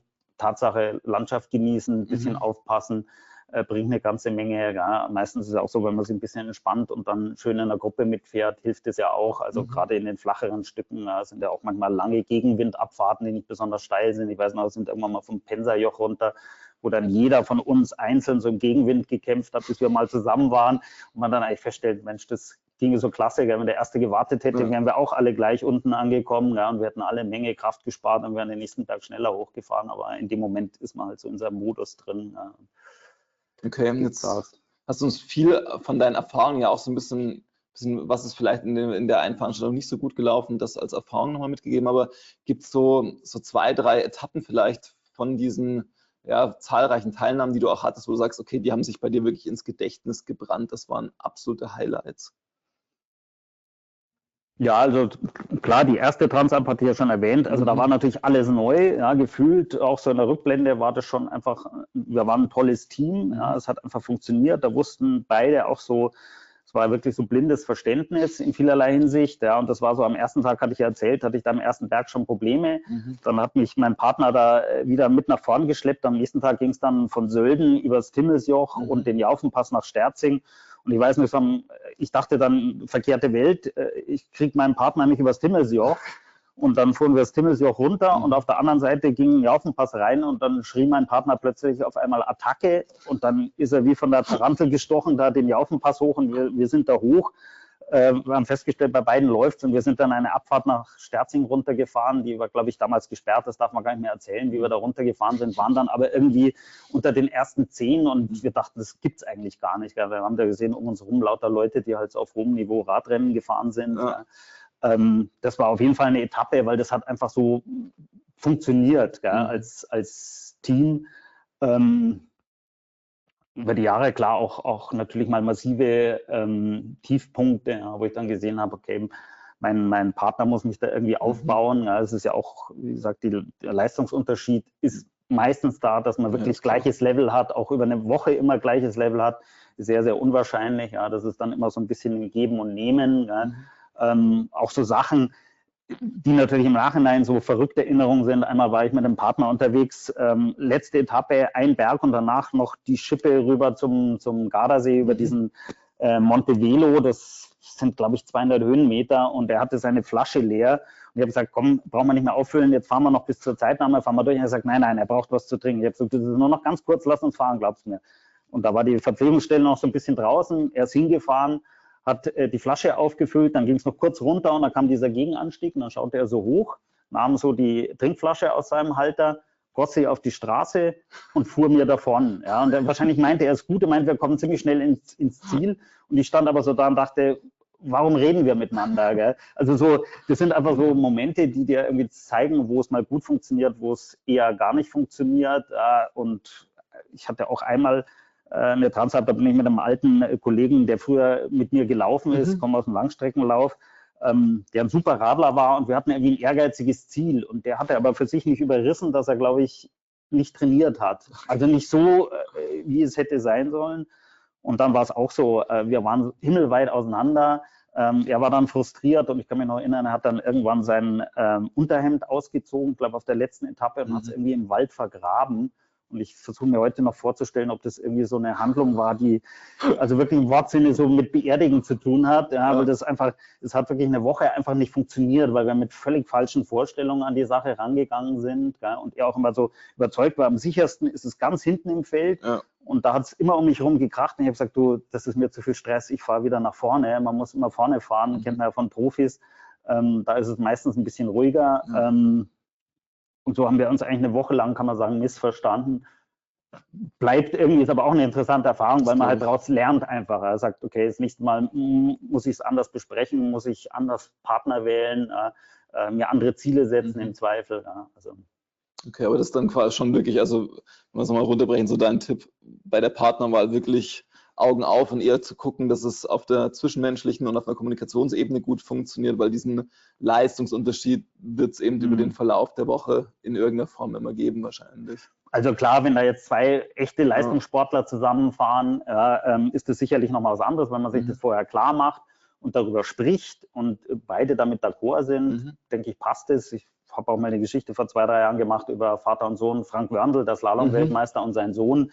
Und ich glaube, die haben das ganz gut hingekriegt. Also es war so ganz interessant, wie sie so erzählt haben, weil sie so, man hat dann schon auch gemerkt, 2 Männer in jungem Alter, die sich halt einfach auf der Basis auch reiben, die das aber irgendwie mit, glaube ich, Humor genommen haben und da schon auch gewisses Vorbildrolle waren. Ja, also gerade Vater-Sohn-Verhältnis gibt es ja auch oft bei der Transalp, Vater-Tochter, Freundinnen und so. Viele Konstellationen, die gut sein können, aber wo man halt vorher, glaube ich, sich schon ausmalen muss, wer macht was, wie machen wir es, was ist unser Ziel, was ist realistisch und wie können wir einfach Spaß haben, weil es ja doch im Endeffekt eine Woche Urlaub für alle ist. Ja, ich glaube, das ist ein ganz wichtiger Punkt. Jetzt kommen wir dann gleich zu diesen technischen Themen mit Christoph Allwang. Da bin ich richtig gespannt auch schon, was der so erzählt aus seiner Erfahrung. Wenn ihr noch Fragen habt, Andreas, dann stellt die gerne in den Chat, dann können wir die jetzt auch gleich nochmal aufgreifen.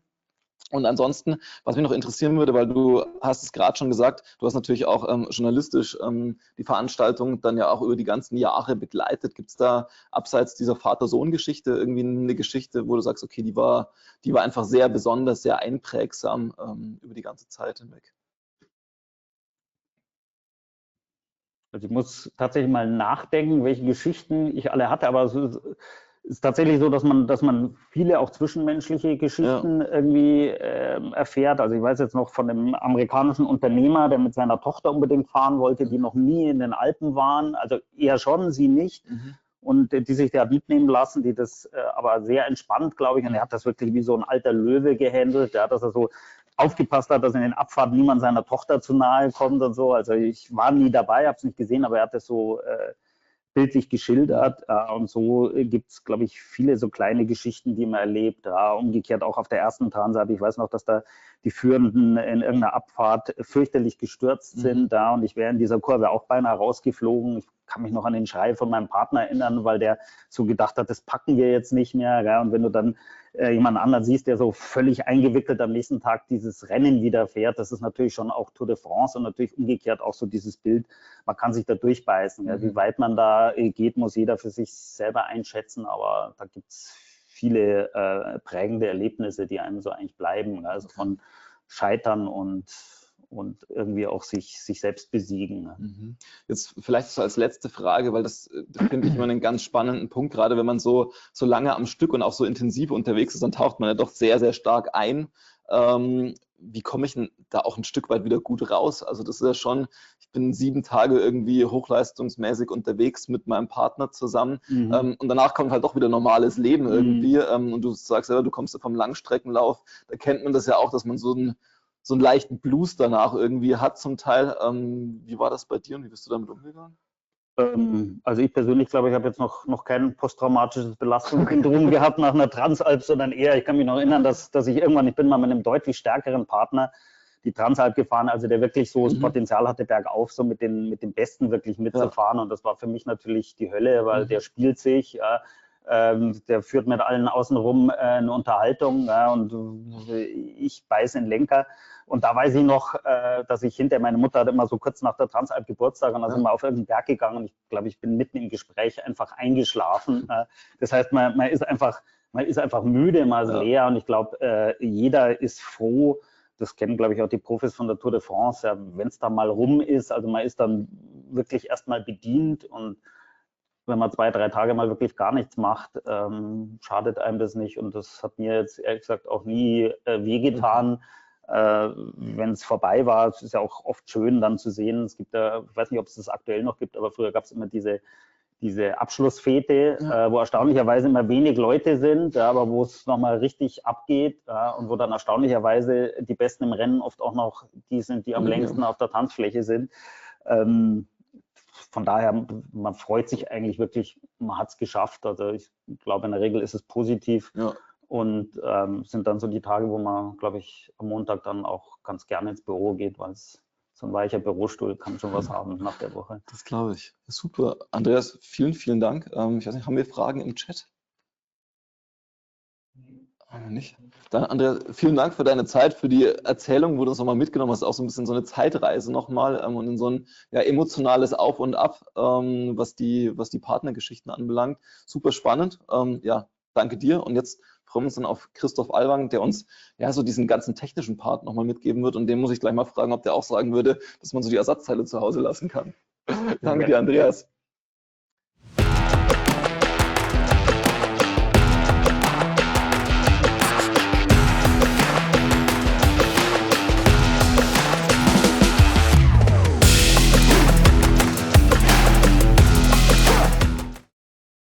Ja, Christoph, schön, dass du heute da bist, als Testlaborleiter von der Tour. Du hast, glaube ich, 5-mal die Tour Transalp schon im Werkstattbereich begleitet auch. Das heißt, du hast ziemlich viel Erfahrung auch, was so alles schief gehen kann, was so alles kaputt gehen kann. Nimm uns vielleicht einfach mal so in der Übersicht mit. Was sind denn so die häufigsten Defekte? Was beschäftigt dich als Mechaniker und dann logischerweise die Fahrer? Was ist da so los? Ja, das größte Problem hat Andreas und auch der Robert vorher schon so ein bisschen vorweggenommen. Das größte Problem ist tatsächlich, mit dem auch wir Servicetechniker dann beschäftigt sind, die Übersetzung. Also das ist das A und O, wo die Teilnehmer darauf schauen sollten, dass sie nicht mit so großer Übersetzung anreisen, weil die Servicetechniker müssen sonst Übersetzungen wechseln, wenn am spätestens 3., 4. Tag sowas die Leute bettelnd ankommen und sagen, ich brauche was Kleineres. Also darum vielleicht ein bisschen Appell an die Teilnehmer, probiert es vorher im Training aus, was ja auch über mehrere Tage am Berg fahren könnt. Nicht jeder fährt 7 Tage lang hintereinander, wie viel sind es, 13.000 Höhenmeter oder sowas. Also von daher nehmt die kleinstmögliche Übersetzung mit, baut die euch ans Rad. Es gibt da inzwischen tolle Sachen von allen großen Komponentenherstellern. Ganz standardmäßig vorne 5034, glaube ich, ist eine gute Empfehlung. Und hinten gibt es ja auch Kassetten, die zumindest eine 1:1 Übersetzung oder sogar Untersetzungen erlauben. Also da sind die Möglichkeiten groß und sollte man wirklich mit dem kleinstmöglichen anreisen. Vielleicht braucht man es nicht am 1. oder 2. Tag, aber spätestens am 3., 4. Tag. Okay, das finde ich wirklich spannend, weil das wäre jetzt ein Defekt oder ein Werkstattthema, was ich tatsächlich nicht erwartet hätte, dass ihr dann wirklich so an Tag 2, 3 anfängt die Kettenblätter zu wechseln, weil das ja schon ein großer Aufwand ist. Wir haben da Leute winseln hören. Wirklich, irgendwann hat man nichts mehr zur Verfügung und auch die Shops sind vielleicht dann ausverkauft und so weiter, wenn sich Leute wollen. Und inzwischen gibt es ja auch so viele Varianten. Das heißt, dass man dann auf der Tour das Richtige bekommt, wenn ich da noch eine 34er Kassette 12-fach brauche oder was auch immer. Also da wirklich das im Vorhinein klären. Und natürlich ist es da auch viel entspannter, wenn ich das vorher habe und ausprobiert habe, das montiert ist, als wenn das dann im Rennstress passieren muss. Also das ist die ganz große Empfehlung. Und da schlage ich ja auch nur in die gleiche Kerbe wie meine Vorredner letztendlich. Und ja, ansonsten, jetzt sieht man natürlich während so einer 7-tägigen Transalp letztendlich alles, auch gerade die ersten Tage, wo vielleicht das Material noch nicht so eingefahren ist und so. Laufräder ist immer wieder was man häufig sieht. Freilaufkörper, die zu fest, zu locker oder sowas sind, auch Kassetten, die sich lösen.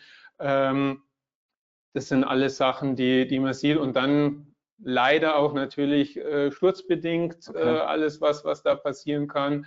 Das heißt, verbogene Schaltaugen, kaputte Schaltwerke, weil die natürlich nach außen stehen. Mal eine gerissene Kette, wenn jemand zu viel Kraft hat. Klar. Aber ja, auch Shifter zum Beispiel ist was, wo man natürlich schnell mal drauf fällt, was repariert werden muss, wo jetzt bei elektronischen Schaltungen das Zeug natürlich noch mal ein bisschen empfindlicher ist.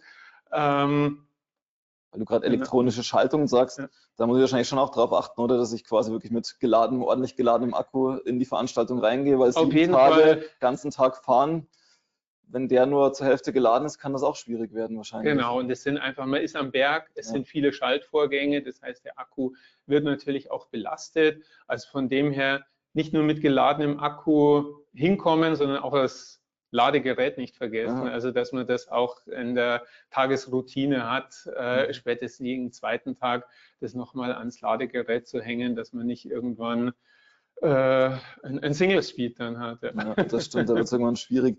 Wie ist es aus deiner Erfahrung? Würdest du sagen, dass so die Hälfte oder also wie viele Defekte wären vermeidbar, wenn man wirklich vorher einen sauberen Service hat machen lassen?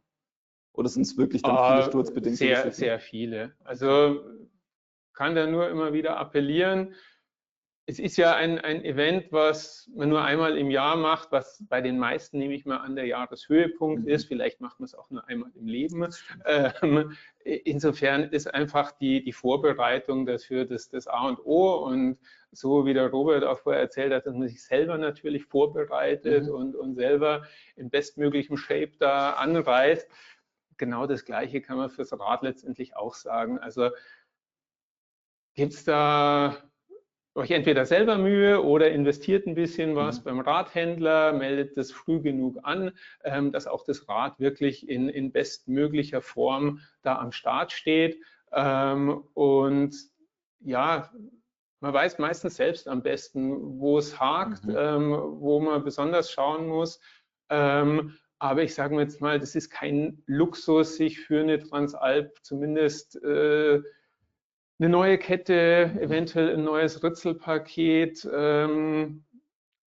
das Lager, was vielleicht knarzt oder nicht mehr ganz so rund läuft, sowas einfach mal zu investieren, oder wenn man noch mechanische Bremsen hat, natürlich neue Bremsbeläge, neue Felgenbremsbeläge, genauso aber auch Bremsbeläge von der Scheibenbremse ist einfach was auf solch bergigen Etappenrennen schnell auch mal verschleißt. Das heißt, das sollte zumindest am Start top sein, so dass man unterm Rennen so wenig Stress wie möglich hat und eben vielleicht nicht zum Service muss, sondern mit diesem Satz durchkommt und sich da das Leben einfach ein bisschen erleichtert und den Nachmittag zur Regeneration und nicht beim Service anstehen oder irgendwo im Shop diese Beläge organisieren müssen. Okay, das heißt, wir haben jetzt schon mal ein paar Punkte, die ich wirklich in der Vorbereitung erlösen kann. Also ich kann einfach einen ordentlichen Service machen lassen. Ich kann wirklich nochmal schauen, dass meine Übersetzung einfach passt und eben, wie du sagst, lieber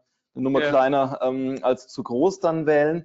Was kann ich denn während so einer Tour Transalp machen? Weil so ein bisschen Pflege, wie ich Pflege für mich wahrscheinlich dann noch investiere, nachdem die Etappe zu Ende ist, sollte ich wahrscheinlich auch noch ein bisschen Pflege ins Rad investieren. Was sind denn da so die wichtigsten Punkte aus deiner Sicht?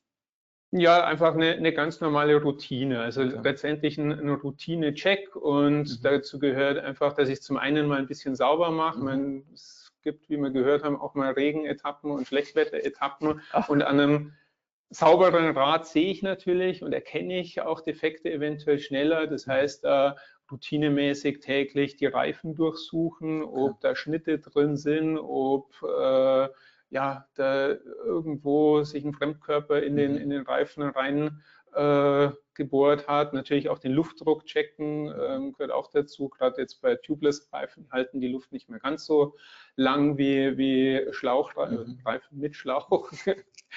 Ja, auch die Kette schaut zum einen besser aus, wenn sie sauber ist, zum anderen eine geölte Kette, weiß jeder, läuft einfach top.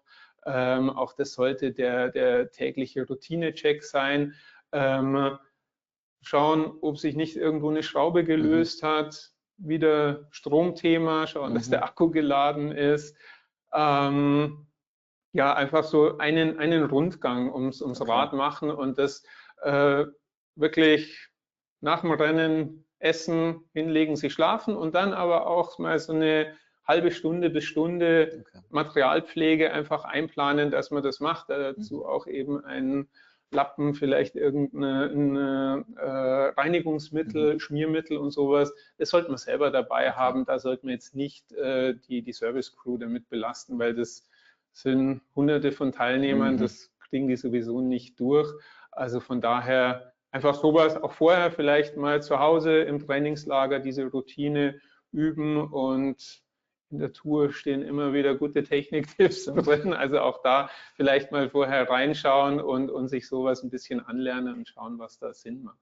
Okay, jetzt hast du schon gesagt, einen Lappen vielleicht dabei haben, vielleicht auch so ein bisschen Reinigungsmittel. Gibt es sonst Sachen, wo du sagst, okay, die sollte ich vielleicht in der Tasche haben, und das sind Sachen, die sollte ich am Rad auf jeden Fall dabei haben, wenn es wirklich mal irgendwie einen Defekt gibt? Ja, eben so ein kleines Reinigungsset. Also es gibt inzwischen auch so 100, 200 Milliliter Fläschchen mit einem Reinigungsmittel, einen Lappen, Wasser oder einen Becher oder einen kleinen Eimer kriege ich in den meisten Hotels. Zur Not nehme ich einen Zahnputzbecher oder sowas. Genau, ein Schmiermittel eben für die Kette auf jeden Fall. Ansonsten ein Basiswerkzeug, womit ich eben kleinere Sachen beheben kann, wo Imbusschlüssel, Torx-Schlüssel, ein Schraubendreher dabei sind, Reifenheber, Ersatzschläuche. Das sind solche Sachen, die ich dabei haben sollte, und natürlich alles, was sehr speziell für mein Fahrrad ist. Das heißt, wenn ich ein sehr spezielles Ausfallende habe, was ich voraussichtlich unterwegs nirgendwo bekomme, das ein paar Wochen vorher beim Radhersteller bestellen und das wiegt 10 Gramm, geht in jeden Koffer rein und da bin ich einfach dann auf der sicheren Seite. Und wenn irgendwelche anderen speziellen Sachen sind, die ich eventuell brauchen könnte, in den Koffer rein, dann ist man da safe und der spart sich einfach wieder ein bisschen Stress. Okay, und sowas wie einen Schlauchwechsel sollte ich wahrscheinlich davor auch einfach 2-3 Mal geübt haben, oder damit das ein bisschen leichter von der Hand geht. Ja, also wir haben das auch schon bei Gartenpartys zu Hause gemacht und einfach mal einen Schlauchwechselwettbewerb am Abend machen ist, vielleicht kennt man noch ein paar andere Transalp-Teilnehmer und da einfach mal, wer wechselt am schnellsten so einen Schlauch. Also das kann man im Trainingslager oder wo auch immer einfach mal üben. Also das ist genau das Gleiche, wie ich im Training auch mache. So kann ich mich auch in manchen technischen Sachen da vorbereiten und mal vielleicht hat der eine oder andere auch noch nie einen Tubeless-Reifen, einen Schlauch reingemacht, wo ich dann Milch raustupfen muss und sowas. Auch sowas ist gut, wenn man es nicht das erste Mal bei einer Transalp macht. Und Andreas hat vorher zum Beispiel auch die Kartusche erwähnt. Das ist auch was ich halt meistens nur in Rennsituationen benutze. Aber vielleicht ist es auch gut, wenn es eben nicht die Rennsituation ist, wo ich es das erste Mal mache. Auch sowas einfach mal üben und sich damit beschäftigen. Okay. Gibt es ansonsten, also neben dem Schlauchwechseln, irgendwas, was ich einfach können sollte, weil es einfach relativ häufig auftreten kann? Oder ist das schon so das Relevanteste? Ja, Schlauchwechsel ist natürlich das, was am häufigsten vorkommt. Mal vielleicht noch eine Kette reparieren, das heißt mit dem Nietendrücker umgehen können oder auch, da sind wir dann wieder bei dem, was man mitnehmen kann, Kettenschloss dabei haben für eine 11-fach, 12-fach Kette, wo ich eben ein gerissenes Kettenglied zur Not reparieren kann oder wenn es ich nicht brauche, vielleicht steht jemand am Straßenrand, kann ich es dem geben. Also auch da kann man sich gut austauschen und ist es nie verkehrt, so 1-2 Gramm Teile dabei zu haben, um eventuell eben helfen zu können. Ja, das ist jetzt auch nichts Großes. Gibt es ansonsten noch irgendwie so MacGyver-mäßige Tools, wo du sagen würdest, okay, das hilft einfach, wenn man das dabei hat, weil es einen aus kuriosen Situationen vielleicht so ein bisschen raushelfen kann? Ja, also es gibt immer wieder so Ideen, was man aus Panzertape und Kabelbindern alles basteln kann. Und das ist auch was man ganz gut am Rad verstauen kann. Also ich habe schon Leute gesehen, die haben da verschiedene Größen, verschiedene Längen an Kabelbindern ans Unterrohr mit Panzertape getaped. Wenn ich es brauche, kann ich es runter machen und da kann ich wilde Sachen draus basteln. Also da habe ich schon Leute gesehen, die aus Kabelbindern eine Speiche gebaut haben, also die oben eingehängt haben und durch mehrere Schlaufen das Laufrad zumindest wieder so hingebracht haben, dass es durch die Bremse durchgegangen ist. Oder ja, auch defekte Freilaufkörper zum Beispiel kann ich hier mit Kabelbindern an die Speichen hintapen und kann zumindest fixie-mäßig noch irgendwie heimfahren. Wenn der Freilauf durchgeht, ja, geht gar nichts mehr außer bergab dann. Okay, das ist spannend. Ja, also da ist der Ideen sind da keine Grenzen gesetzt und von dem her ist es auch gut, sowas dabei zu haben und wenn es auch vielleicht nur ist, um ja auch vielleicht eine Verletzung oder irgendwas damit tapen zu können. Also sowas ist jetzt das MacGyver-mäßige. Es gibt auch Leute, die haben kleine Zangen dabei, auch damit kann ich mir in vielen Fällen helfen, kann ich mal eine Speiche zentrieren oder ein Schaltauge wieder gerade biegen, solche Sachen. Okay, was ist so, weil du hast jetzt gerade schon das Beispiel gesagt, es hat sich jemand aus Kabelbindern eine Speiche nachgebaut und das Rad wieder so nachzentriert. Was sind sonst so kuriose Eigenheiten, die dir so über den Weg gelaufen sind in den ganzen Transalp-Jahren, die du begleitet hast? Also uns sind hohe Summen für kleine Gänge geboten worden. Das wäre ein gutes Geschäftsmodell gewesen, sozusagen. Ansonsten, ist immer wieder erstaunlich, wie häufig es einfach an nicht geladenen Akkus hängt. Also da wirklich ein Auge drauf haben. Ja, ansonsten hat man schon alles gesehen. Leute, die im Stehen ohne Sattel fahren, weil sie ihn verloren haben. Und ja, die Leute sind da, die Teilnehmer sind da sehr hart im Nehmen und beißen sich dadurch. Und es ist gut so und man hilft dann auch gern.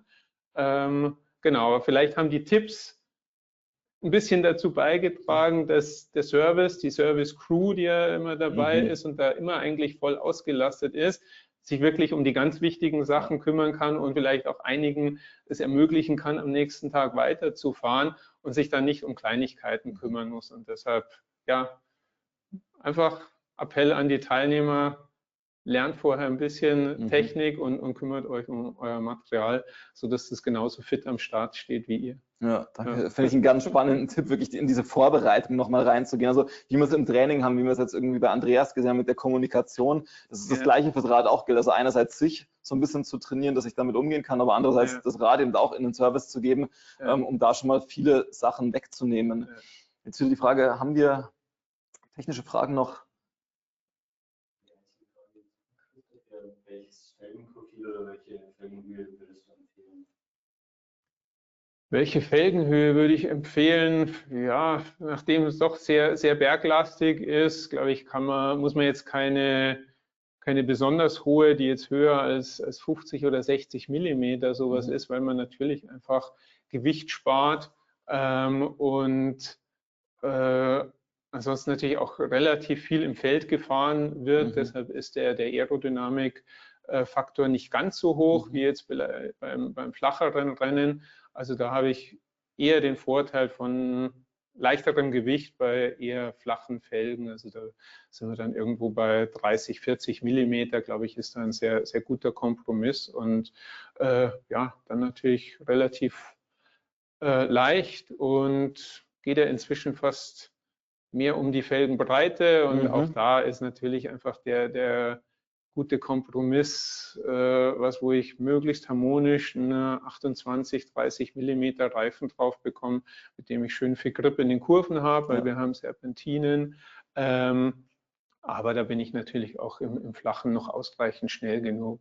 Ja, das wollte ich jetzt gerade noch fragen, weil das war letztes Jahr, hatten wir auch so ein Vorbereitungswebinar und das war eine Frage, die ganz oft gekommen ist. Also wie schaut meine Reifenwahl tatsächlich aus? Was sollte ich da wählen? Da sagst du so ein 28, 30? Ja, würde ich jetzt als ideal erachten und schon auch was mit Grip. Also schon auch den Sicherheitsfaktor nicht vernachlässigen, weil ich heiz dann doch auch mal mit 50, 60 km/h auf eine Serpentine zu, braucht da den Grip um die Kurve rum, braucht eine Haftung, auch beim Bremsen. Also es ist ja nicht nur die Kurve, sondern auch die Bremshaftung. Und das ist einfach was ich mit 28, 30 Millimeter Reifen habe, die ich dann auch nicht unbedingt mit 7 Bar fahren muss, sondern eben auch mit 5,5 bis 6,5 Bar ganz gut zurechtkomme.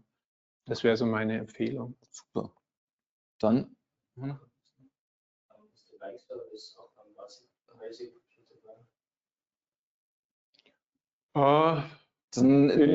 können wir einfach mitnehmen, die können wir zum Markt dann, glaube ich, im Nachgang nochmal mitnehmen. Wenn wir jetzt gleich über die Strecke schauen, so eine organisatorische Frage, die können wir dann mitklären. Die schauen wir uns dann noch an. Ansonsten, glaube ich, ein ganz wichtiger Tipp, den Christoph zwischendrin jetzt auch schon genannt hatte.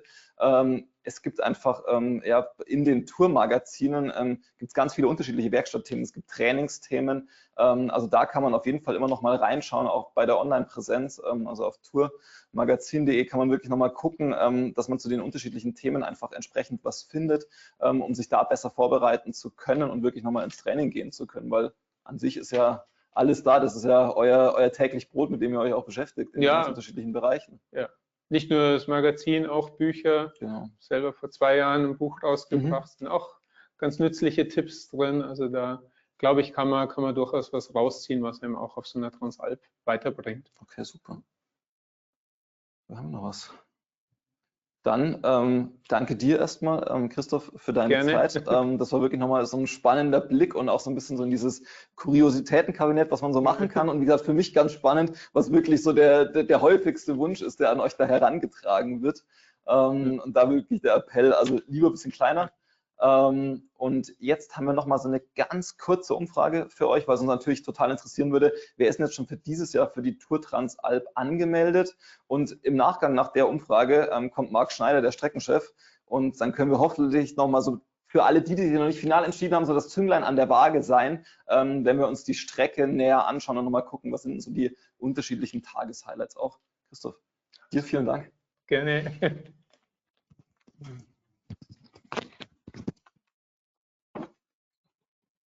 So. Dann, während ihr jetzt die kurze Umfrage beantwortet, freue ich mich jetzt schon richtig drauf, dass Marc Schneider gleich hier sein wird und wir so einen Blick werfen wirklich auf die Tour Transalp 2023. Wie ist der Streckenverlauf? Was sind auch so die einzelnen Highlights? Was kennt man vielleicht schon aus vergangenen Jahren? Was sind wirklich vielleicht auch so richtig große Neuigkeiten? Ja, und worauf könnt ihr euch einfach freuen? Deswegen, Marc, schön, dass du da bist. Komm mit her. Hi, setz dich. Dann, ja, Marc, bist du jetzt vielleicht so für einige das Zünglein an der Waage? Und wir hatten es ja im letzten Jahr auch schon, als wir diese Streckenvorschau gemacht haben, hatten wir wirklich ein richtig, richtig großes Interesse daran, da nochmal so ein Stück weit näher reinzuschauen und auch, dass die Teilnehmenden und die Interessierten so deine Einschätzung auch bekommen, was so die Highlights sind. Magst du vielleicht mal so einen ersten Überblick geben, was charakterisiert die 2023er Tour Transalp-Strecke? Ja, wenn es das Zünglein an der Waage sein soll, ja, dann kann ich nur sagen, das Zünglein zieht, meldet euch an.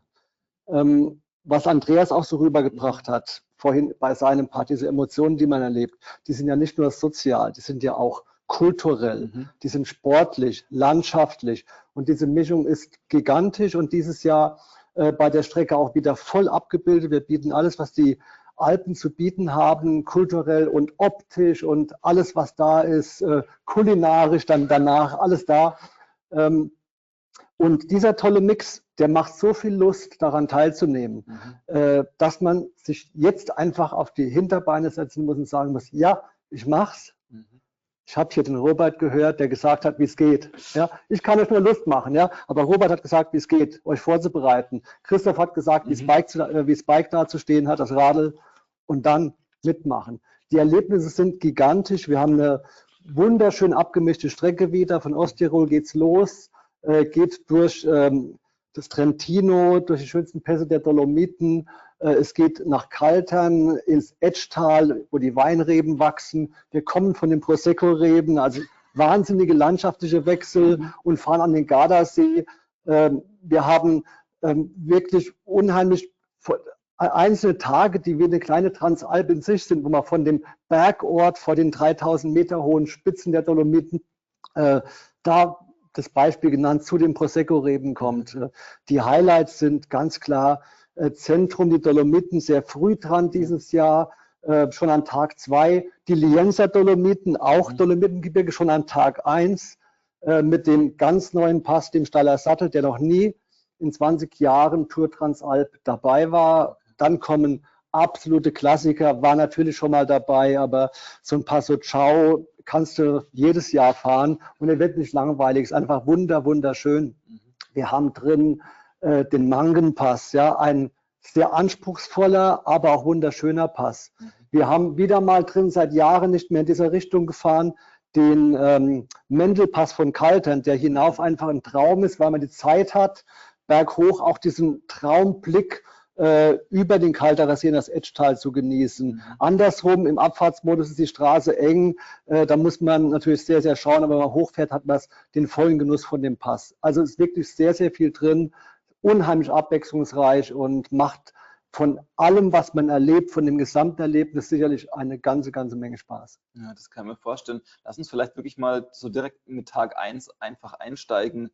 Wir hatten es ja vorhin schon gehört, Tag 1 ist durchaus kritisch zu sehen, da zu schnell reinzugehen, aber wie ist denn der Tag 1 angelegt? Also ist das was, wo ich wirklich langsam starten kann oder kommt mit dem Stallersattel schon relativ früh ein ziemlich heftiger Pass da rein? Na, das Höhenprofil Tag 1 ist Wunsch. Ja, okay. Das gibt es nicht immer, weil diese Anfahrt Abfahrt zum Stallersattel sehr lange ist. Ja, es zieht wie eine Banane ganz leicht an und bis man auf der Passhöhe die liegt circa genau auf 2000 Meter etwas drüber ist, hat man irgendwie schon 50 oder über 50 Kilometer gefahren.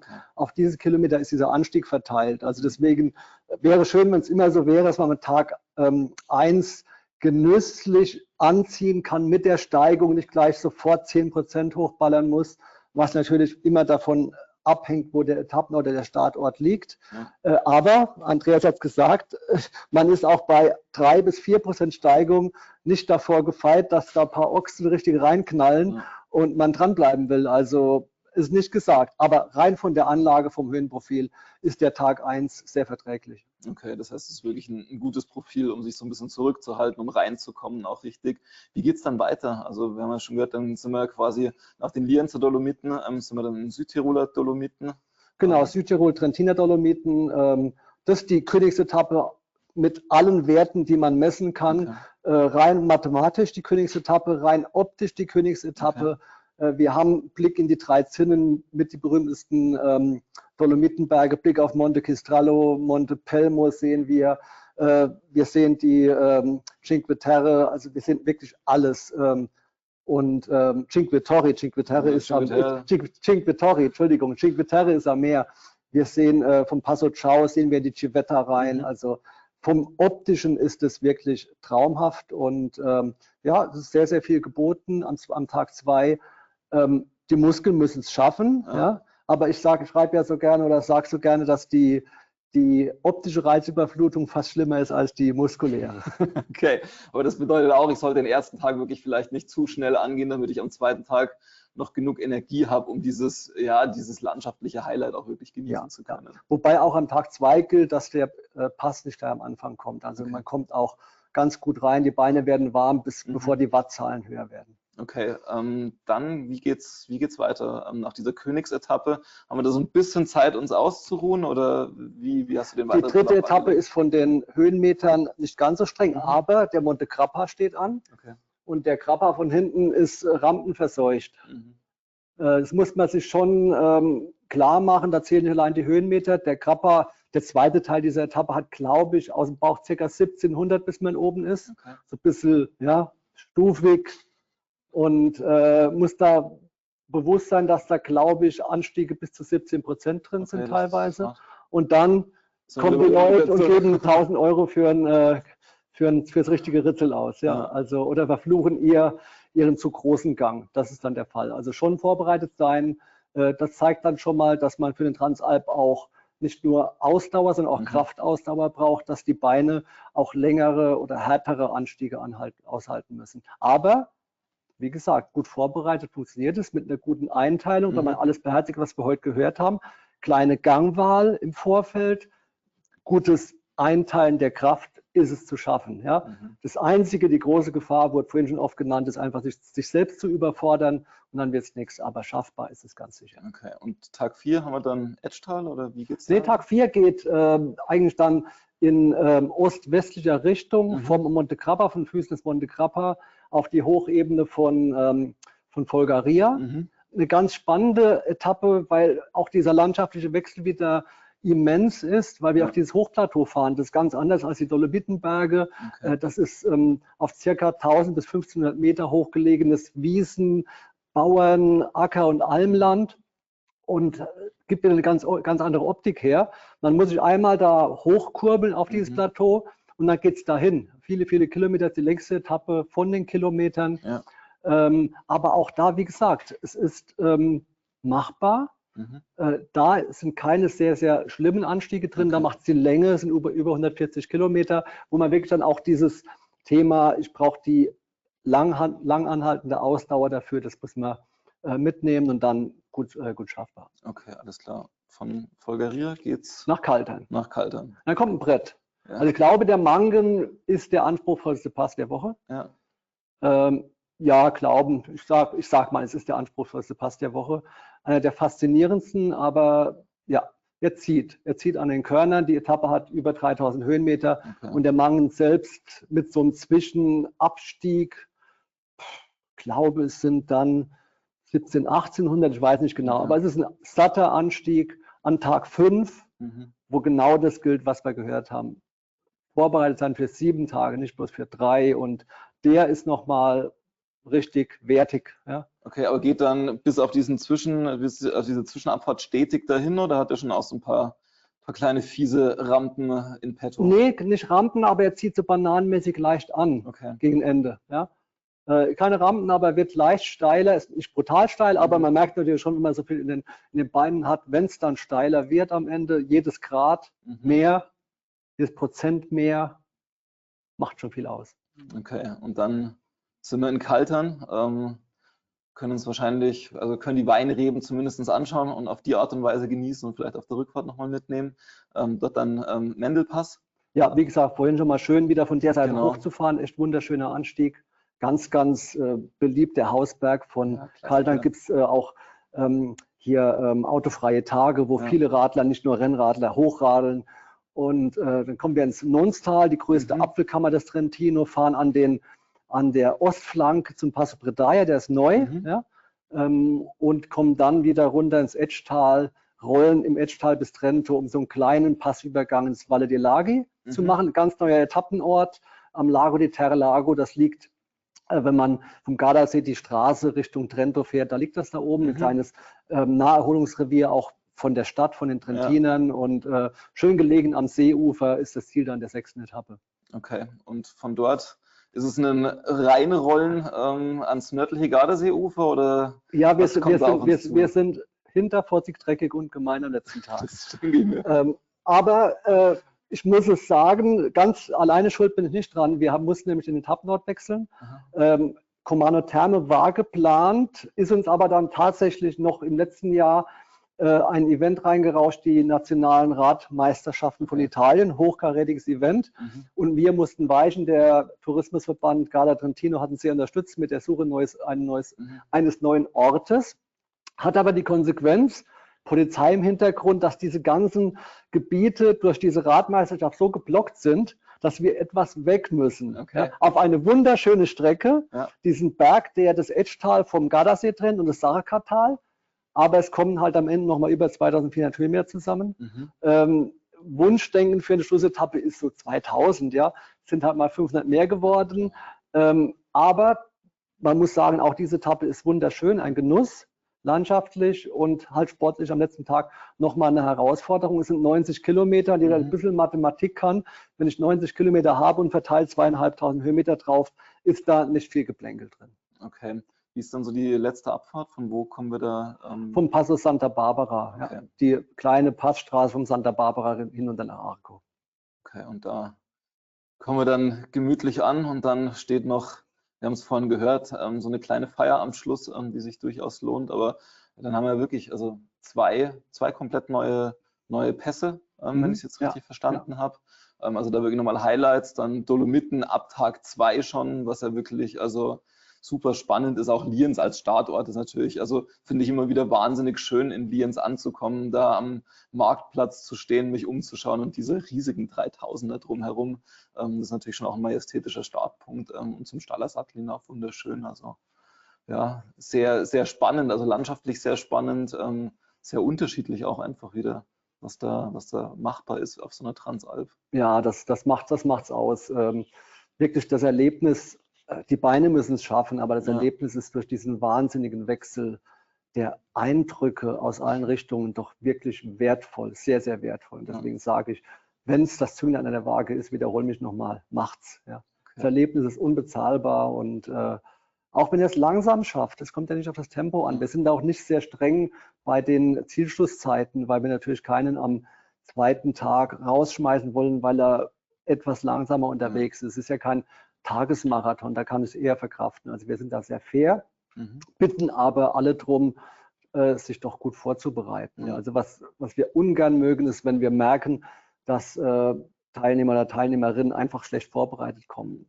Das gehört nicht hin. Man betrügt dann auch die anderen, weil man das ganze Team warten lässt, das ganze Setup warten lässt. Eine vernünftige Vorbereitung mit den Dingen, die Robert gesagt hat zum Beispiel, genügt, um es zu schaffen. Ja, und es steigert ja auch den eigenen Spaß einfach. Es geht ja am Schluss, wenn jetzt gehört, dann wirklich so diesen Spaß zu haben und dazu gehört es einfach auch. Also ich glaube, es ist ja auch schon so ein Spaß, einfach diese Vorbereitung zu haben. Das ist ja schon so dieses erste Freuen darauf, das darauf hinarbeiten. Und ich glaube auch, dass das für ganz viele so dieses Jahreshighlight oder zum Teil Lebenshighlight ja auch ausmacht, dass man sich wirklich einfach mal länger darauf vorbereitet, weil es eben keine Tagestour ist, die ich vielleicht irgendwie durchtrete, sondern es gleich, ich muss mich ein Stück weit vorbereiten und damit hat das auch eine andere Relevanz und eine andere Größe einfach dann in diesem Jahr. Es kommt noch ein Aspekt, den man gar nicht einplanen kann. Man fährt bei einer Transalp immer in der gleichen Familie.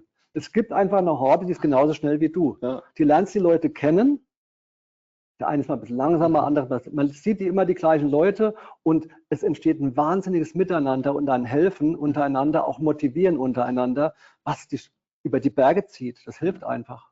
Ja, das kann ich mir gut vorstellen. Ja, Marc, danke dir auf jeden Fall mal für diesen Streckenüberblick, diese Streckenvorschau. Ich finde es wirklich ganz, ganz spannend, gerade in dieser Abwechslung, die das Ganze hat.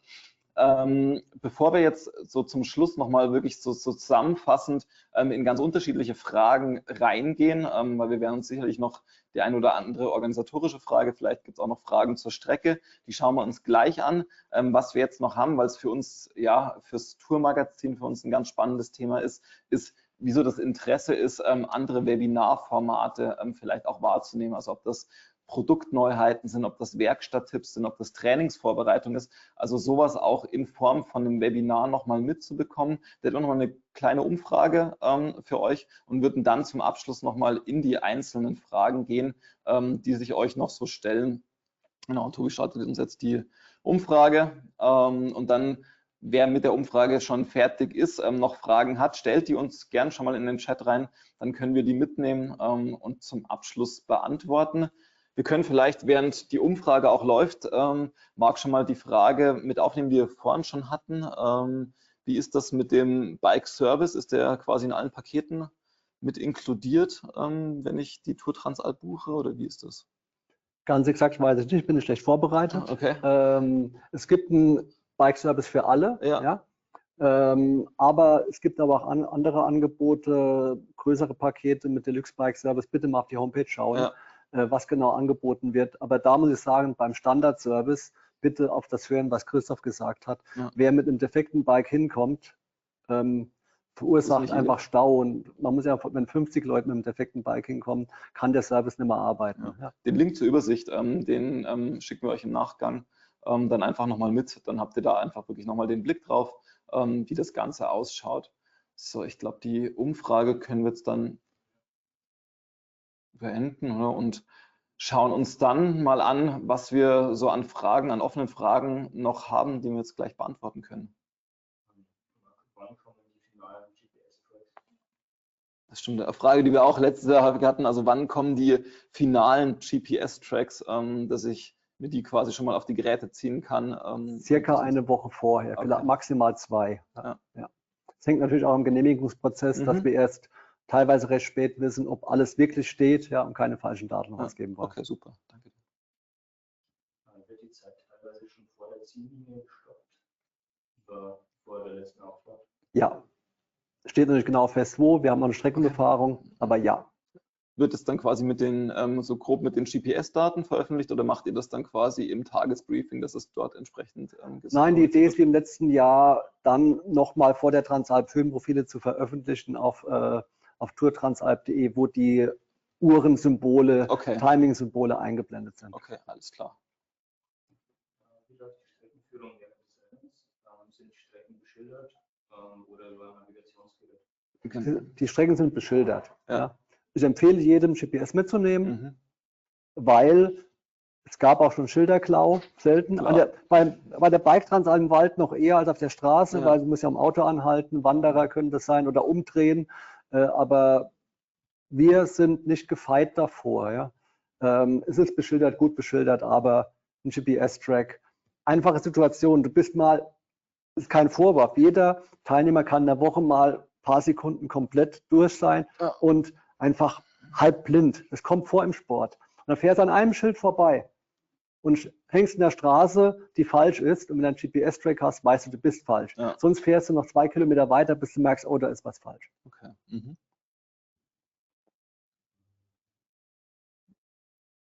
Ich habe aktuell keinen Partner in Aussicht. Ist es ein Nachteil, allein teilzunehmen oder ist es überhaupt möglich?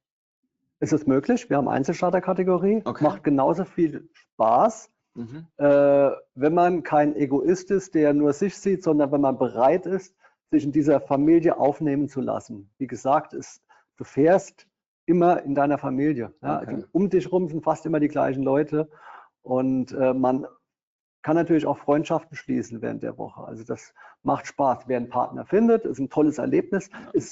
Die Tradition ist ein Teamrennen, aber es geht alleine, und wer da ein offenherziger Typ ist oder ein offenherziger Mensch ist, findet Anschluss, und vielleicht will man dann gar nicht eine Minute schneller fahren, weil man in einer schönen Gruppe unterwegs ist. Ja, ich glaube, das ist tatsächlich ein spannender Gedanke. Also wie du es gerade, diese Familie zu haben, in der man dort die ganze Zeit unterwegs ist. Und vielleicht hat es wenn man nicht diesen einen perfekten Partner findet, hat es ja den Charme so ein bisschen, dann kann ich mich mal anschließen, mal vielleicht ein bisschen rausnehmen, wegen was auch immer.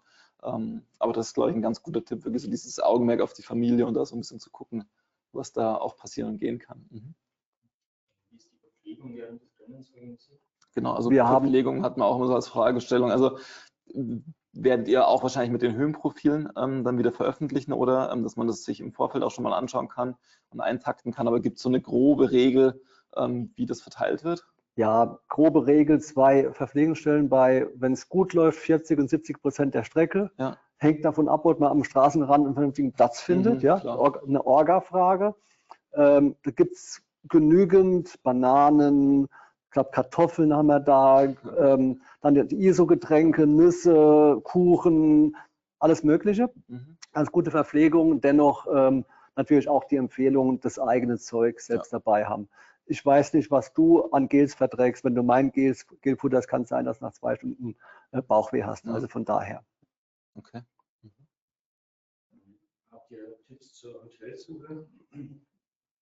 Tipps zur Hotelsuche ist natürlich schon, also das sollte ja auch, oder ist was idealerweise ja im Vorfeld gut geplant ist, damit man sich ja währenddessen nicht stärker damit aufhalten muss. Wir hatten das, glaube ich, letztes Jahr auch schon immer so mit diesem Tipp, tatsächlich auch zu gucken, wo im Ort ist diese Unterkunft, weil da können schnell mal ein paar Höhenmeter noch dazukommen in unterschiedlichste Richtungen, gerade wenn das irgendwelche Bergorte sind. Aber gibt es da sonst noch Tipps? Und ich glaube, es gibt ja auch einen Premium-Service, die Buchungen übernehmen können. Wenn man das genau, also wir haben einen Partner-Host, die ganze Pakete anbieten, ist eine Empfehlung. Ist mal gut versorgt, wer selbst buchen will. Hat Norman schon gesagt, einfach mal schauen auch, wo ist Start und Ziel genau, und versuchen in der Nähe zu buchen. Die Homepage gibt da ganz gute Informationen, und wenn wirklich eine Frage ist, eine Frage an die Infoadresse der Transalp Homepage schicken. Aber der allgemeine Tipp ist, versuchen bei dem Start und Ziel zu buchen. Manchmal, wenn es versprenkelt ist, ist es gar nicht so einfach möglich. Bitte beachten, wir schreiben das auch auf der Homepage, was wirklich zum Tourismusverband gehört, und das sind die Bereiche, die wir auch unterstützen.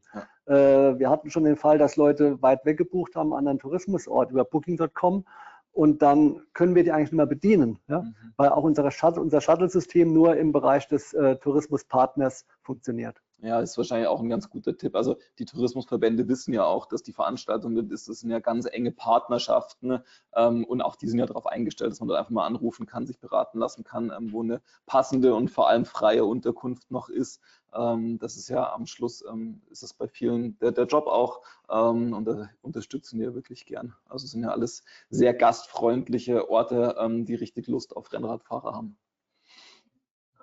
Müsste die Frage immer wiederholen, weil mich versteht man immer nicht. In welchem Umkreis dürfen die Hotels sein, um die Kofferservice zu nutzen? Genau, also dieser Umkreis der Hotels, du hattest es ja gerade schon gesagt, die müssten im Idealfall quasi im Gebiet des Tourismusverbandes sein. Kann ich wahrscheinlich vor allem dann abchecken, wenn man entweder quasi mit uns bei der Tour Transalp nochmal Rücksprache hält oder wirklich beim Tourismusverband sich meldet und dort einfach nachfragt, oder? Genau, ich meine, auch auf tourtransalp.de stehen die Orte, die mit Shuttle-Service bedient werden. Okay. Gibt diese Leistungsdaten, also ein Fragesteller würde gerne wissen, ob er das von der Leistung her schafft. Gibt es Leistungsdaten, die so die Finisher des letzten Drittels abgeschnitten haben? Genau, also die Frage nochmal so, also gibt es tatsächlich so Erfahrungswerte und Leistungsdaten, was man mindestens ja, drauf haben sollte?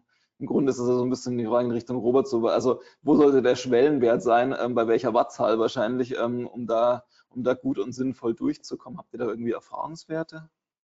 Oh, das ist schwer zu sagen. Schon, oder? Schwer zu sagen, weil wie gesagt, es sind halt auch Rampen dabei, wo mal kurz die Werte hochgehen. Das ist ja über so eine Auffahrt wie Monte Grappa ist es schwer zu kalkulieren, weil die Wattzahlen da mal ans Maximum gehen. Das ist, was ich kann mit dem Gang, den ich Ja. habe. Dann wieder entspannter. Ich kann es aus dem Bauch nicht beantworten, muss ich sagen.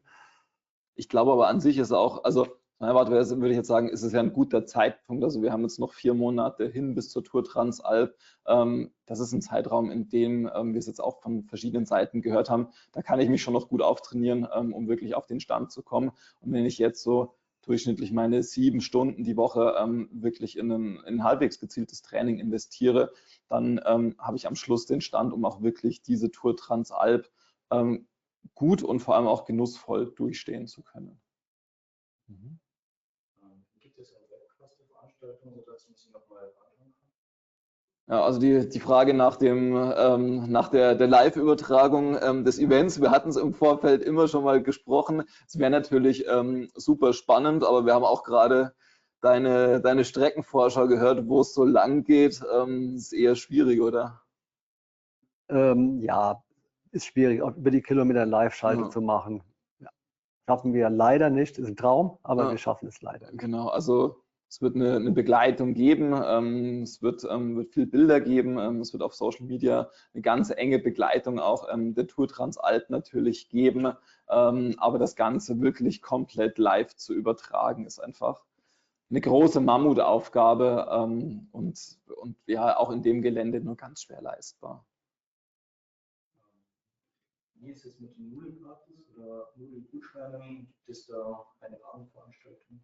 Genau, also gibt es so jeden Abend so die Abendveranstaltung, wo dann gemeinsam gegessen wird? Wie ist da der Ablauf? Also der Ablauf wird gerade etwas angepasst, ja, es wird auch veröffentlicht. Es sieht danach aus, nach aktuellem Plan, dass es ein fortlaufendes Catering gibt vom Ziel weg, ja, mit der Zielverpflegung, mit Nudeln, die es gibt, bis in den Abend hinein. Aber spezielle Abendparty, wo man nochmal kommen muss, wird es wohl nicht geben. Am Schlusstag wohl ja. Hat einfach den Hintergrund, wir haben aus der Erfahrung gemerkt, dass gerade in Orten, wo die Leute mit Shuttle ins Hotel müssen, die nicht mehr für die Pasta-Party wieder zurückkommen. Das heißt, du hast im Ziel die Gelegenheit, erstmal was Süßes, vielleicht einen Kuchen, je nachdem, wie deine Lust und Laune ist, dann auch später was Warmes zu essen und danach ins Hotel zu gehen und deinen eigenen Ablauf zu gestalten. Okay, das trifft ja im Grunde ziemlich ideal das, was auch Robert vorhin skizziert hat. Nach dem Rennen direkt erstmal essen, kurze Pause und dann weiter essen. Das ermöglicht quasi dieses neue Konzept ja ziemlich perfekt. Dann lass uns gerne noch in 2 Fragen reinschauen und dann, glaube ich, kommen wir langsam zum Abschluss. Dann haben wir gleich auch den Großteil beantwortet. Wir sammeln dann mal noch, wenn wirklich noch was offen ist, nehmen wir das auf jeden Fall nochmal in den Nachschlussmailing auch mit rein. Sind die Ziele in den Ortschaften oder gibt es wieder Ankünfte mit wirklichen Zielwagen? Genau, ich glaube, die Frage nochmal so, also ob die Zielankünfte immer in den Ortschaften sind, die hatten wir ja vorhin im Grunde in abgewandelter Form auch schon mal. Also das wird es wieder geben, dass es quasi so eine Art Bergankünfte gibt mit einem neutralisierten Abrollen quasi in die Ortschaft und das wird quasi im Vorfeld über die Höhenprofile nochmal mit veröffentlicht, mit dem Ursymbol. Also da werden wir im Vorfeld wirklich das in die Kommunikation geben. Da wisst ihr vorher Bescheid, wo das so ist und wo es wirklich eine entsprechende Ortsankunft auch gibt. An welchem Tag findet der Rücktransport statt?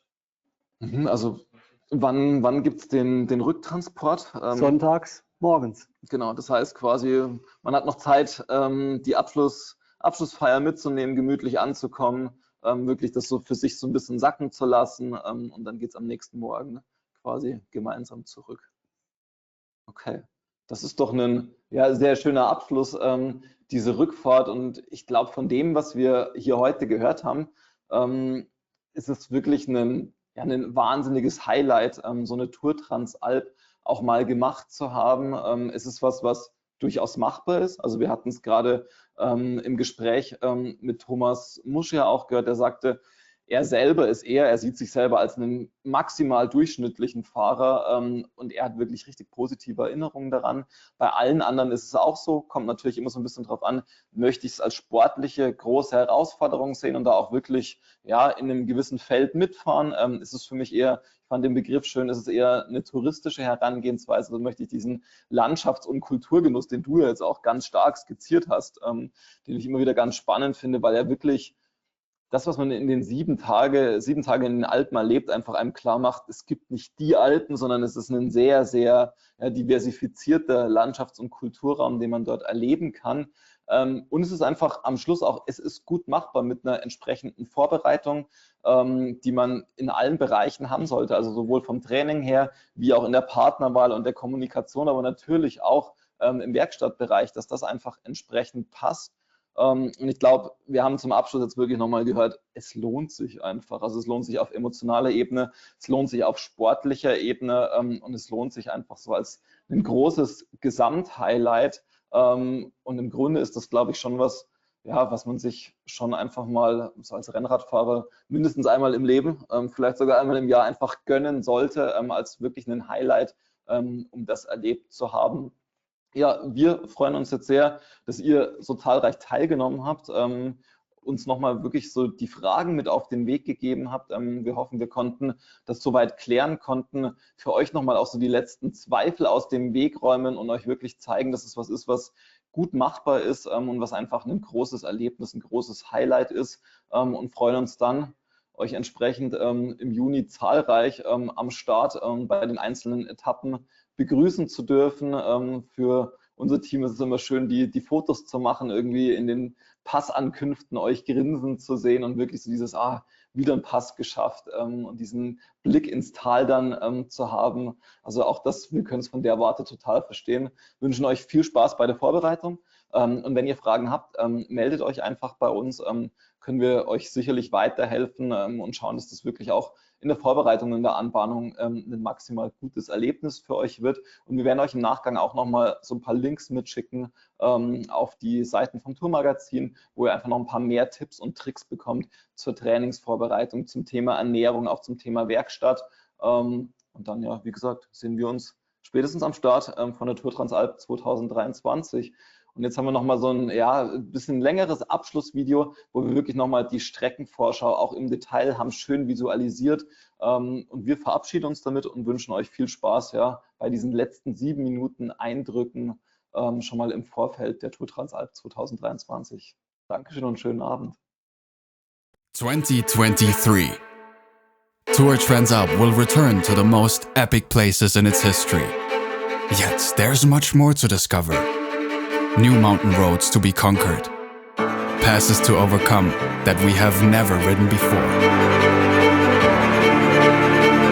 More than 800 kilometers and over 18,000 meters of elevation gain await you on this iconic 7-day trip across the Alps. From East Tyrol to Lake Garda. Be prepared for the unexpected. Let yourself be swept away by a daredevil mix of outstanding roads, overwhelming landscapes, and cultural change rarely seen before in this outrageous diversity.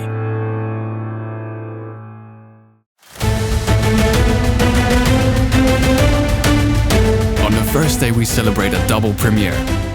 Lienz is brand new in this Tour Transalp history books.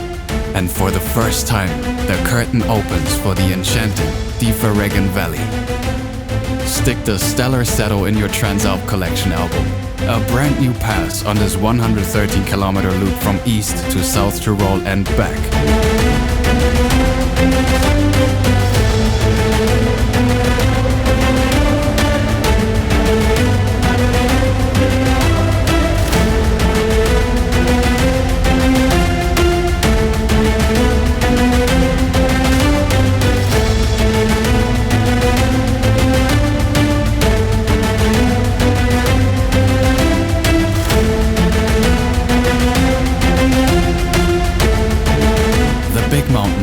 opens on day 2, featuring the outstanding peaks of the Dolomites and this beautiful road over the Passo Giao that will leave you speechless.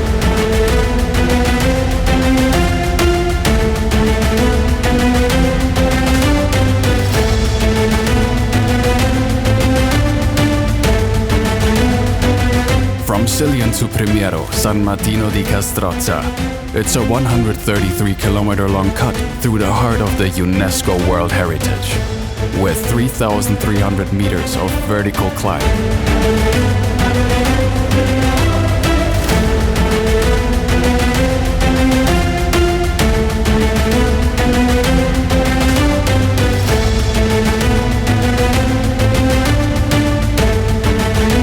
Stage 3.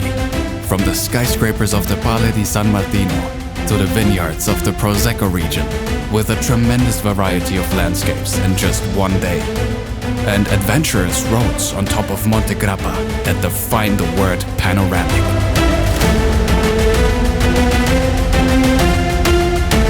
One small peak, the Passo Croce da Une, and the long and challenging climb towards the top of Monte Grappa add up to a total ascent of nearly 2,500 meters.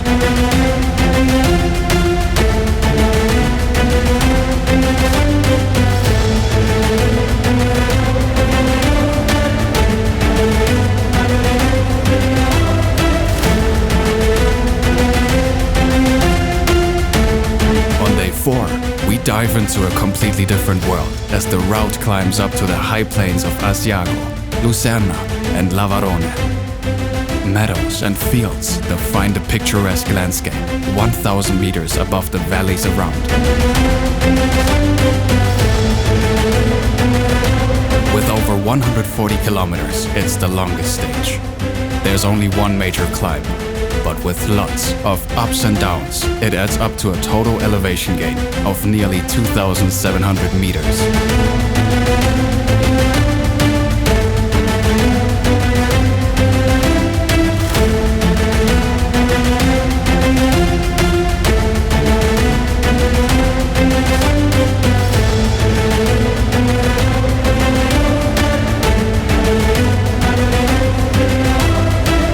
Stage 5 is as challenging as it is beautiful. 3,200 vertical meters, 120 kilometers. There's not much room for flat parts in this equation.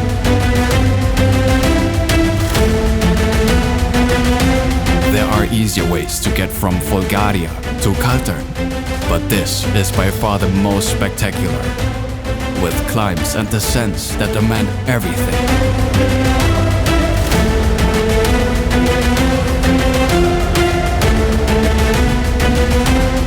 That results in suffering muscles on one hand, but also maximum experience on the other.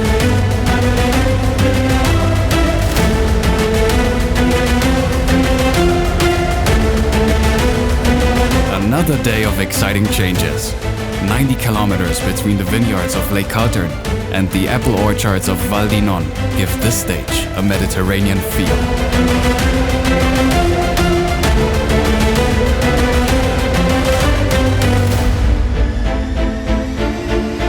And especially at the end, when you climb from Trento to the beach of Lago di Tarlago, the desire grows to jump right into the lake.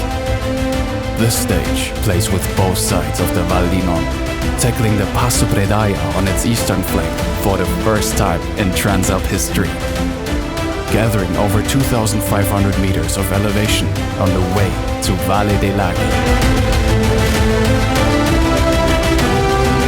Time for the grand final, but there's still some work left.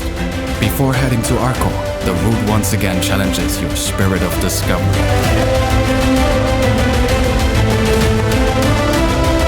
Monte Bondone, Passo Bordala, and Passo Santa Barbara. They still stand between you and the decapped champagne bottles at the finish line. Short but intense, with a close to 2,500 meter climb on less than 90 kilometers.